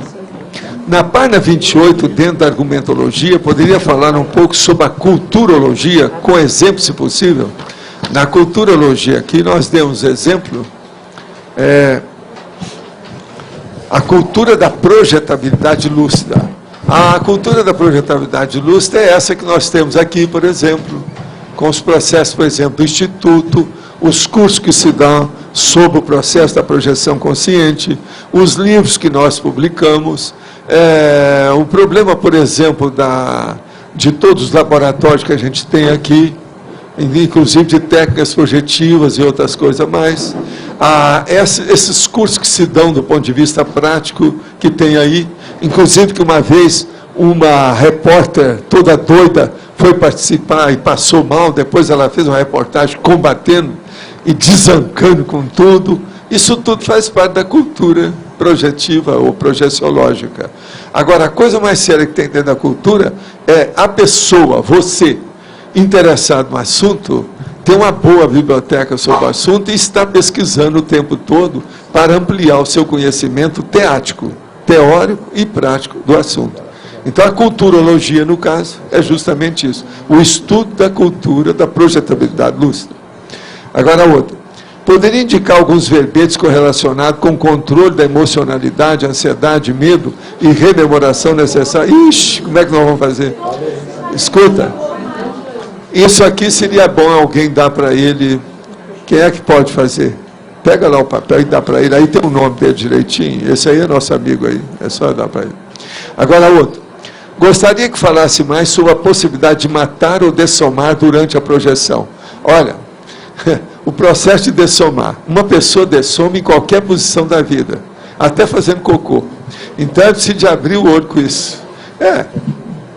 Eu já atendi uma pessoa que ele fez força demais, porque tinha constipação intestinal, fez muito, deu colapso cardíaco, ele caiu na hora. Eles encontraram ele. E outra coisa, ele não fez cocô. Isso é que foi o pior. Eu vi isso. Lá em Uberaba. Agora, então, veja, dessoma pode ser qualquer hora, em qualquer condição. Escuta, os caras falaram que eu não faço piada aqui, que nós não temos alegria. Olha o que é que eu estou falando. A escatologia é uma das coisas que às vezes eu uso até com uma certa frequência, aqui, porque isso faz parte do serviço. Emunctório é uma coisa nobre para mim. Entende? Faz parte do serviço. Agora, então, vamos estudar isso aí. Uma pessoa pode dessomar, sim, durante a projeção. E isso acontece nas melhores famílias. Só que tem que essas pessoas que dessomam, eles não sabiam disso e nem ninguém ficou sabendo. Por quê? O que acontece mais hoje na Terra ainda, que é o percentual elevadíssimo, são os assediadores matarem a pessoa que estão assediando. E isso se faz, vem o médico e dá uma causa-morte de qualquer outra coisa, que ele não viu que aquilo foi feito através das energias, ou tiraram a pessoa através da projeção. Se tirar, começar a fazer uma injúria, uma ruptura, de algum modo, nas energias da conexão holochacral da pessoa, ela dessoma. Se levar para um lugar lá e começar a criar problema com a pessoa, mexer com muita energia dela, aquilo vai afetar o corpo, ela pode dar uma crise cardíaca e morrer na hora. Então, isso acontece nas melhores famílias. Agora, matar os outros. O que pode matar é a outra pessoa matar ela mesma. Entende? Outra pessoa, como eu estou falando aqui, um assediador. E agora a pessoa dessomar. Isso acontece nas melhores famílias. Isso pode ser. A meu ver, muita gente dessoma por descoincidência dos veículos de manifestação. Então, por aí a gente pode entender muita coisa. Agora, outra coisa. O Chico tinha muitos problemas e não foi santo. Peço sua opinião. Os livros que Chico psicografou têm muito de Tales, André Luiz, certo? Romance de Emanuel também são Tales, certo? O senhor quer bem ao Chico, podemos dizer que ama seu amigo? É lógico. Qual é o problema? Veja. Outra coisa, é bom também explicar uma coisa. O povo pensa que eu briguei com o Chico quando eu deixei lá. Pelo contrário, nós nunca brigamos, eu e ele. Nunca. Nunca. É igual aquele negócio do meu irmão e minha irmã. Eu nunca briguei com esse povo. Agora, o que é que se passa? Quando eu saí, eu falei com ele, eu vou cuidar de uma coisa um pouco mais avançada. Eu vou ser um max dissidente do espiritismo. De modo que não é bom eu ter contato com você, nem você comigo. Isso não é bom para o seu trabalho. Por quê? Se nós começamos a fazer comparação, e todo o seu trabalho, enquanto você está vivo, isso vai fazer mal para você. Isso não é bom, não. Então, eu falei assim, eu nunca mais vou procurar você. Eles falam que eu procurei o Chico, tive o Belo, que nada. Eu fui lá para buscar minha biblioteca, que eu deixei dentro de uma casa que eu construí para isso. Ela ficou 22 anos lá com 9.800 e poucos livros, em 5 idiomas. E outra coisa, eu sabia que aquilo era seguro, porque o Ica estava tomando conta daquilo, que era o meu ex-enfermeiro que trabalhou comigo na clínica gratuita que eu tinha lá.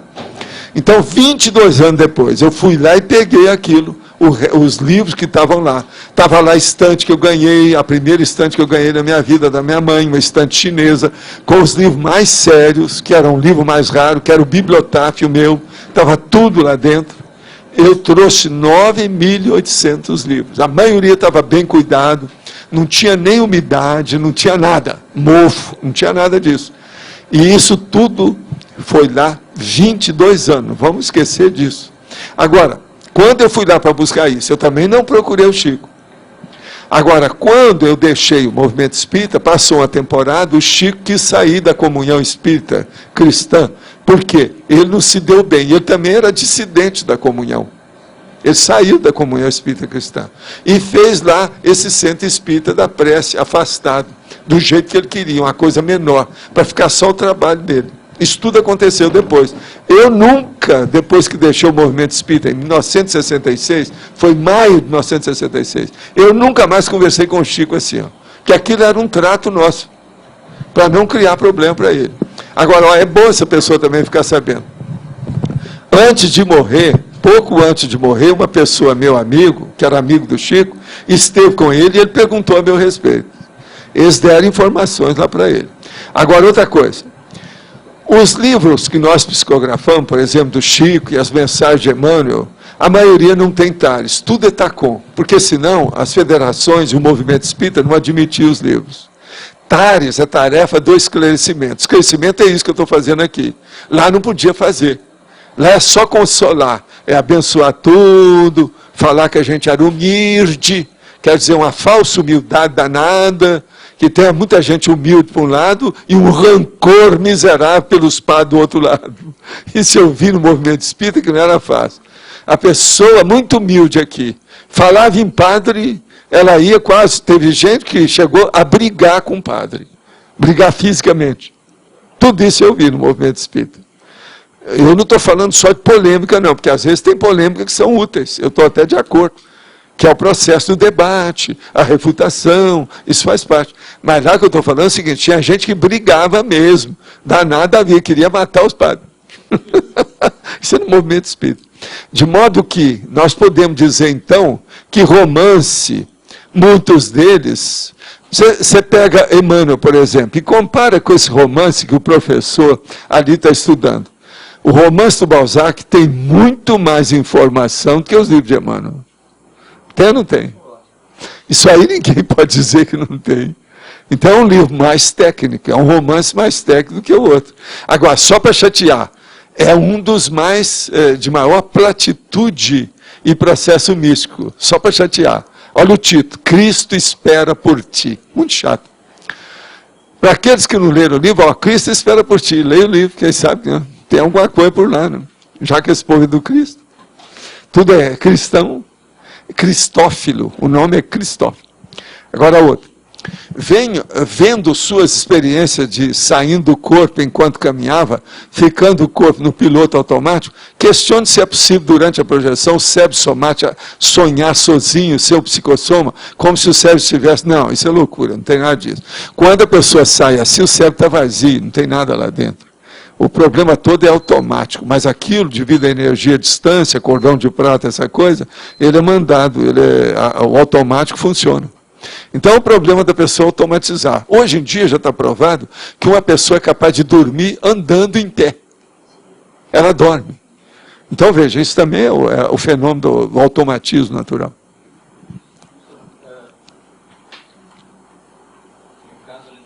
Antonimologia, daria para acrescentar Robexis pré-sono, item 6, Robexis pré-sono. Você estuda aí, ó, chefa, agora, ó, passa um pente fino nessa, sabe? Penteia isso. Outra questão.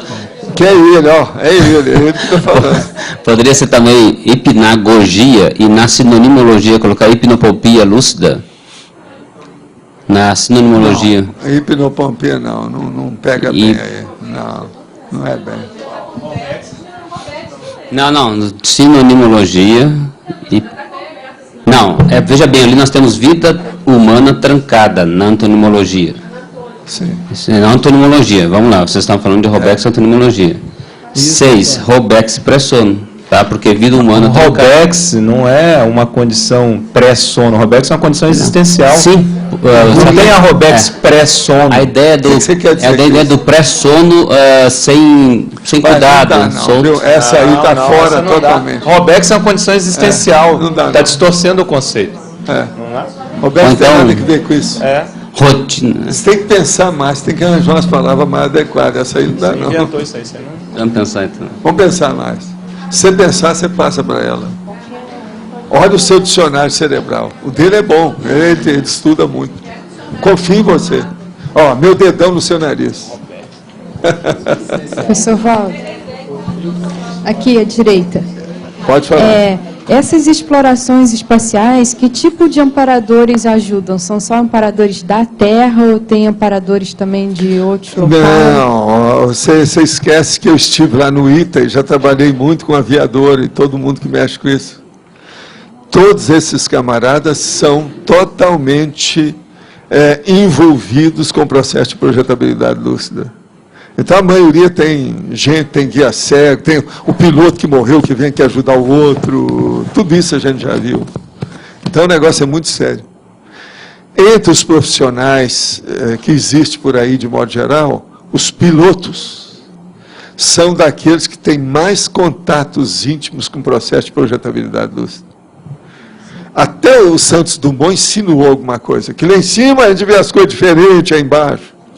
Ele escreveu isso, tem nas coisas dele. Mas para esses cientistas conseguirem fazer essas explorações, isso tem amparador? Tem, eles devem ajudar, mas agora a maioria é tudo bloqueado, né? Eu sei porque eu tive contato com o povo da NASA e outras coisas mais, lá em Bethesda, em Maryland, na década de 60. Inclusive, a minha amiga casou com um amigo meu de lá, que era cientista, o Veno Harrison. Então, eu vi isso tudo, a gente estava tudo junto, jantava junto, aquela coisa toda, debati muito com eles, as coisas.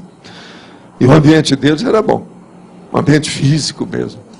Lá era uma primavera, de vez em quando, que era uma loucura. Passarinho de todo jeito, igual aqui no CAE. Era uma beleza o local. E um povo cheio de saúde, bonito. O principal lugar que eu vi é Silver Spring. Silver Spring quer dizer fonte de prata, que é o lugar. Silver Spring, que eles gostam de falar também lá, por causa da pronúncia dele. Mas isso tem assistência. Esse nosso povo, tudo lá, tinha uma certa assistência, sim. Mas agora, a maioria é guia cego, que eles não entendem nada do riscado. Agora, hoje, depois disso, muita gente andou estudando uma bibliografia muito extensa de pilotos que mexeram com projeção. Né? É muito piloto. Estou falando piloto aéreo, não é piloto igual Senna, não, que esse também falou. Até o Playboy trouxe lá a entrevista dele. Mas o problema é gente de avião, entende? Grande. Isso é coisa séria. Que é do ITA, a turma do ITA. Quem é que está aí? É você? Pode falar. Está na hora dela. Página 29, professor. Nos efeitos, o número 4. Número 4, impressivo. Isso. Captação parapsíquica de presença extrafísica, consciência ou muito raramente consciências projetadas do parapsiquismo impressivo, as impressões da consciência sensitiva. Eu já toquei nesse assunto aqui rapidinho hoje. Foi Allan Kardec que criou a expressão mediunidade impressiva para mostrar isso. Quando você chega no lugar, fala assim, opa, tem uma presença aqui. A presença aí é do espírito desencarnado, como eles chamaram, que é uma consciência. A acuidade maior para desenvolvimento desse parapsiquismo impressivo é pela sinalética? A sinalética e a energia, né? Se instalar um campo é mais fácil, porque no campo fica um caminho comum, ou meio comum, entre a consciência e a consciência. Aquilo melhora. É aquilo que eu falo do 50-50, 50%. Eu jogo a minha energia de ectoplasmia 50% para frente. Vem a consciência e favorece tudo que ela tem com as energias da central extrafísica de energia e junta com a minha. A gente encontra no meio. Você entendeu aí? Isso é quando está assim otimizando tudo, facilitando tudo que pode. Isso ajuda. Quais seriam as outras características do parapsiquismo impressivo? É a pessoa começar a ter clarividência maior. A hora que aquilo amplia, ela começa a ter clarividência. Aí a tela mental dela vai mostrar se a consciência tem visual de homem, de mulher, como é que ela está vestida, até o jeito, a manifestação, a careta, a impressão que ela tem, o processo, enfim. Ela começa a sintonizar tudo. E o melhor da história é a hora que ela vê um grupo inteiro em torno dela. E ela vê. E depois, com o tempo, ela confirma isso tudo. Ela começa a ter mais autoconfiança, sabe, nas percepções dela. Então ela vai longe nisso. Agora, a mediunidade impressiva, essa sensibilidade impressiva, ela é bem assim primária, inicial. Mas ela desencadeia uma série de fenômenos, como todos os outros fenômenos primários. Né? Isso, tudo acontece. Vale a pena. É por aí, né? Ah, sim. Fala aí, por favor. Para mostrar o livro, Cristo Espera por Ti, né? Para quem não conhece. Fala aí como é que foi. Aí foi um... Aqui, nós estudamos. foi um sucesso, história, um grande êxito. Foi um sucesso, o curso aí com o professor Osmar. O professor Osmar escreveu o livro Avesso de um Balzac Contemporâneo, que é um estudo técnico do livro Cristo Espera por Ti, né? Então, ele está aqui presente com a gente. Nós tivemos um curso também sobre o livro, e é um livro de estudo nosso aqui da Conscienciologia.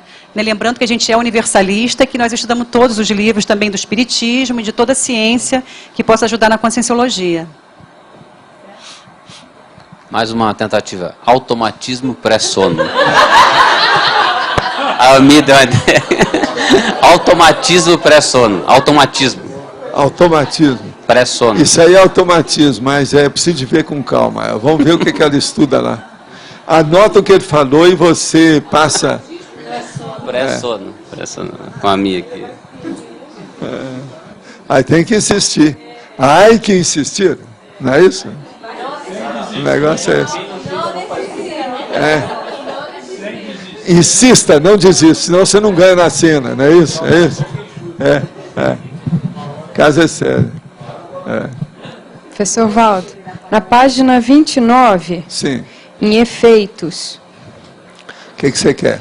Aí no número 2, alterações... Visual, alterações fisionômicas transiformes. É a hora que a pessoa percebe, e se tem alguém que tenha mais sensibilidade perto, olha para a pessoa e vê que a cara dela está mudando. Isso é o transe. Tem pessoa que às vezes vira mulher. É um homem que vira mulher. Tem mulher que vira homem. Isso tudo é por causa da transfiguração. Agora, as transfigurações existem muito. Principalmente num determinado ponto inicial de um transe projetivo ou de algum nível assim. E no número 6, abordagem. Abordagem, sensação de abordagem mental ou ataque interconsciencial de origem extrafísica ou invisível. Esse isso ataque eu não entendi, esse ataque. É o ataque interconsciencial da história, de um assediador. De assediador mesmo. E a outra coisa, às vezes não é bem assediador, às vezes é uma concener. Nem está sabendo o que é. Instalou um campo. Aparecer energia. O par instinto da Consciener vem por causa da energia. Ela vai se sentir melhor. Aquilo ajuda, é como se tivesse ali um oxigênio para ela. Entende? Então isso tudo funciona, atua, desenvolve. É sério. Vale a pena pensar.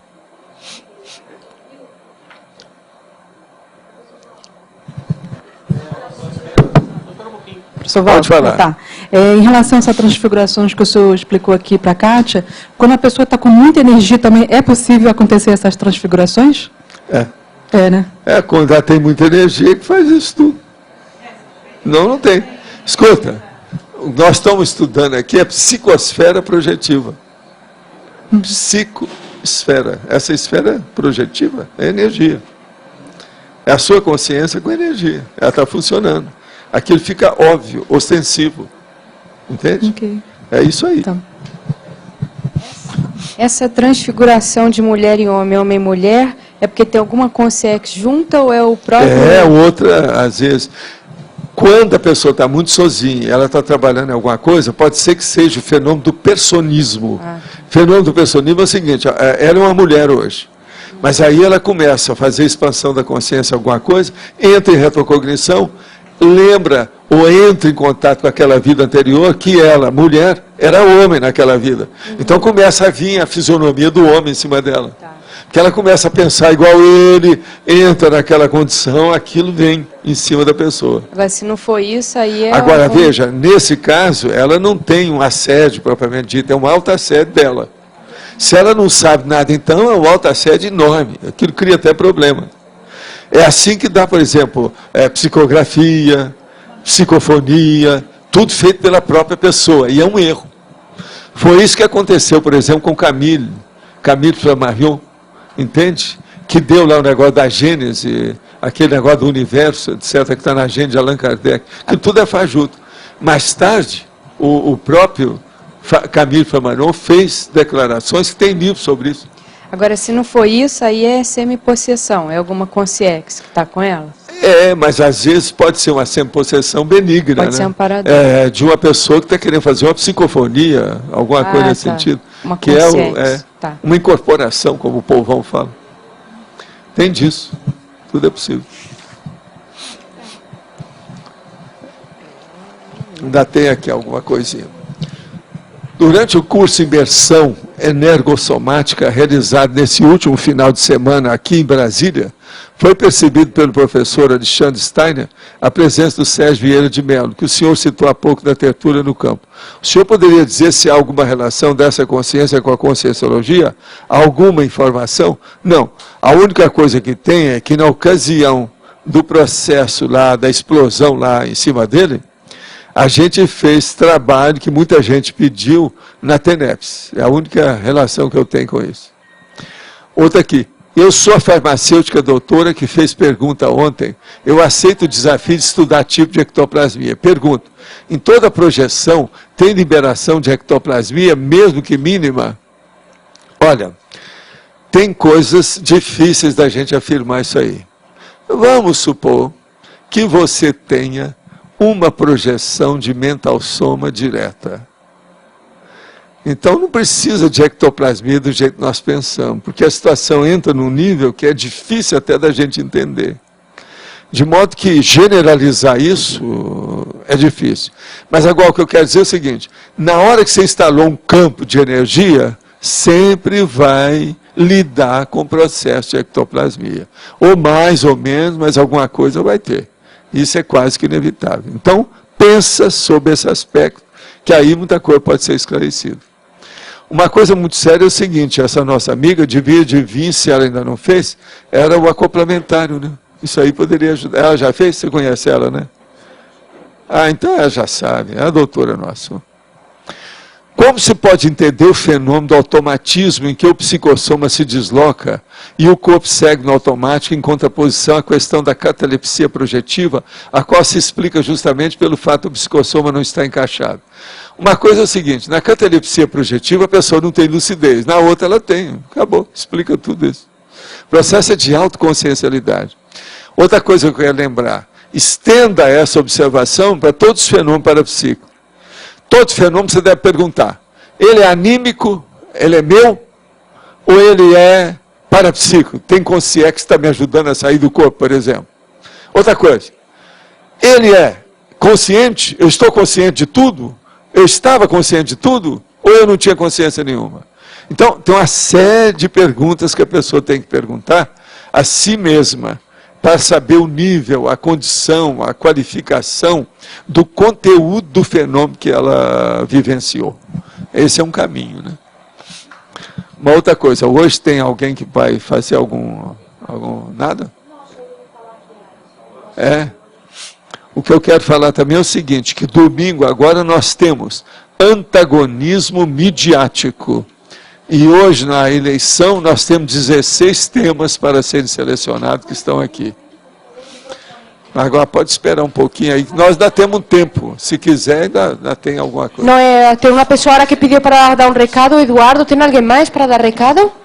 Então, Eduardo, eu queria falar as pontuações de hoje aqui. Tivemos 21 votos online. 59 pessoas assinaram o livro de presença do salão. E o professor Valdo respondeu 18 perguntas. Tá bom. Posso ler? Vamos então à eleição. Verbetes novos. Antagonismo extremo. Falta papel.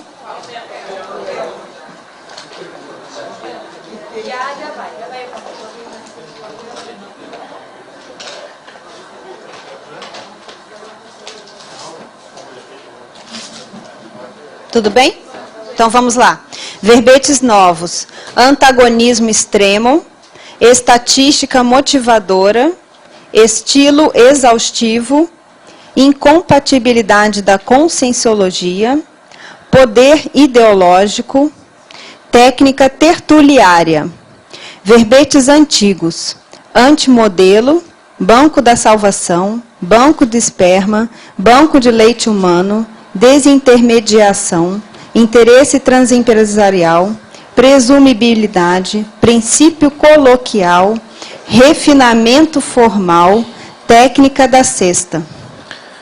Pessoal, a gente queria dar um recado para vocês, que em relação ao Amigos da Enciclopédia, o programa Amigos da Enciclopédia surgiu em 2004 como um programa de suporte e incentivo para a enciclopédia. Então ele existe já há 4 anos e a partir desse ano ele tem essa responsabilidade, né, de assumir a manutenção, as despesas fixas mensais do tertuliário, né, e já assume essa responsabilidade pela enciclopédia da Conscienciologia, pelo Holociclo e Holoteca.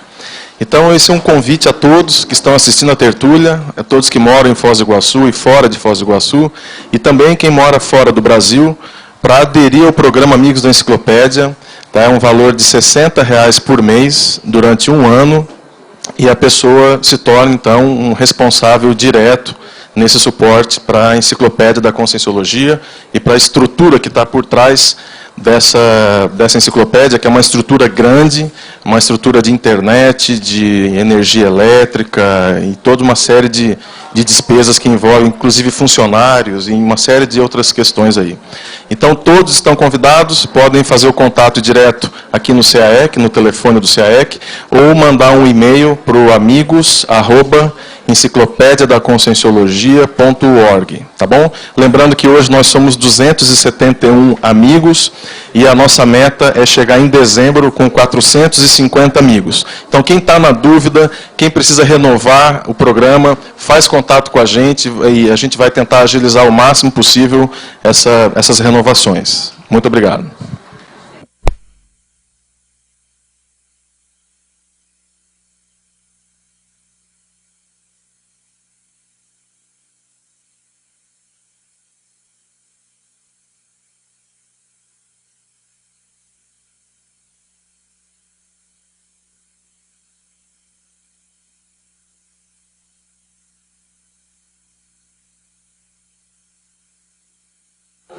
Conta para mim aí, por favor. São 2. Empatou, então, incompatibilidade da Conscienciologia com técnica tertuliária. Então, levante a mão quem vota em incompatibilidade da Conscienciologia.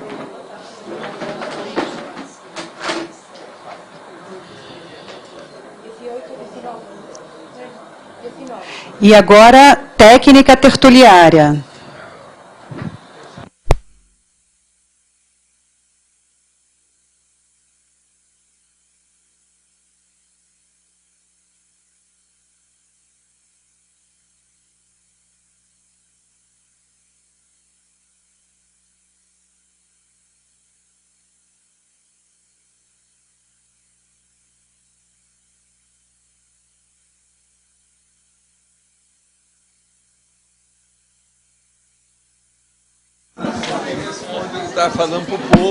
Pessoal, foi eleito incompatibilidade da Conscienciologia com 11 votos. Amanhã, obrigada a todos. Boa tarde.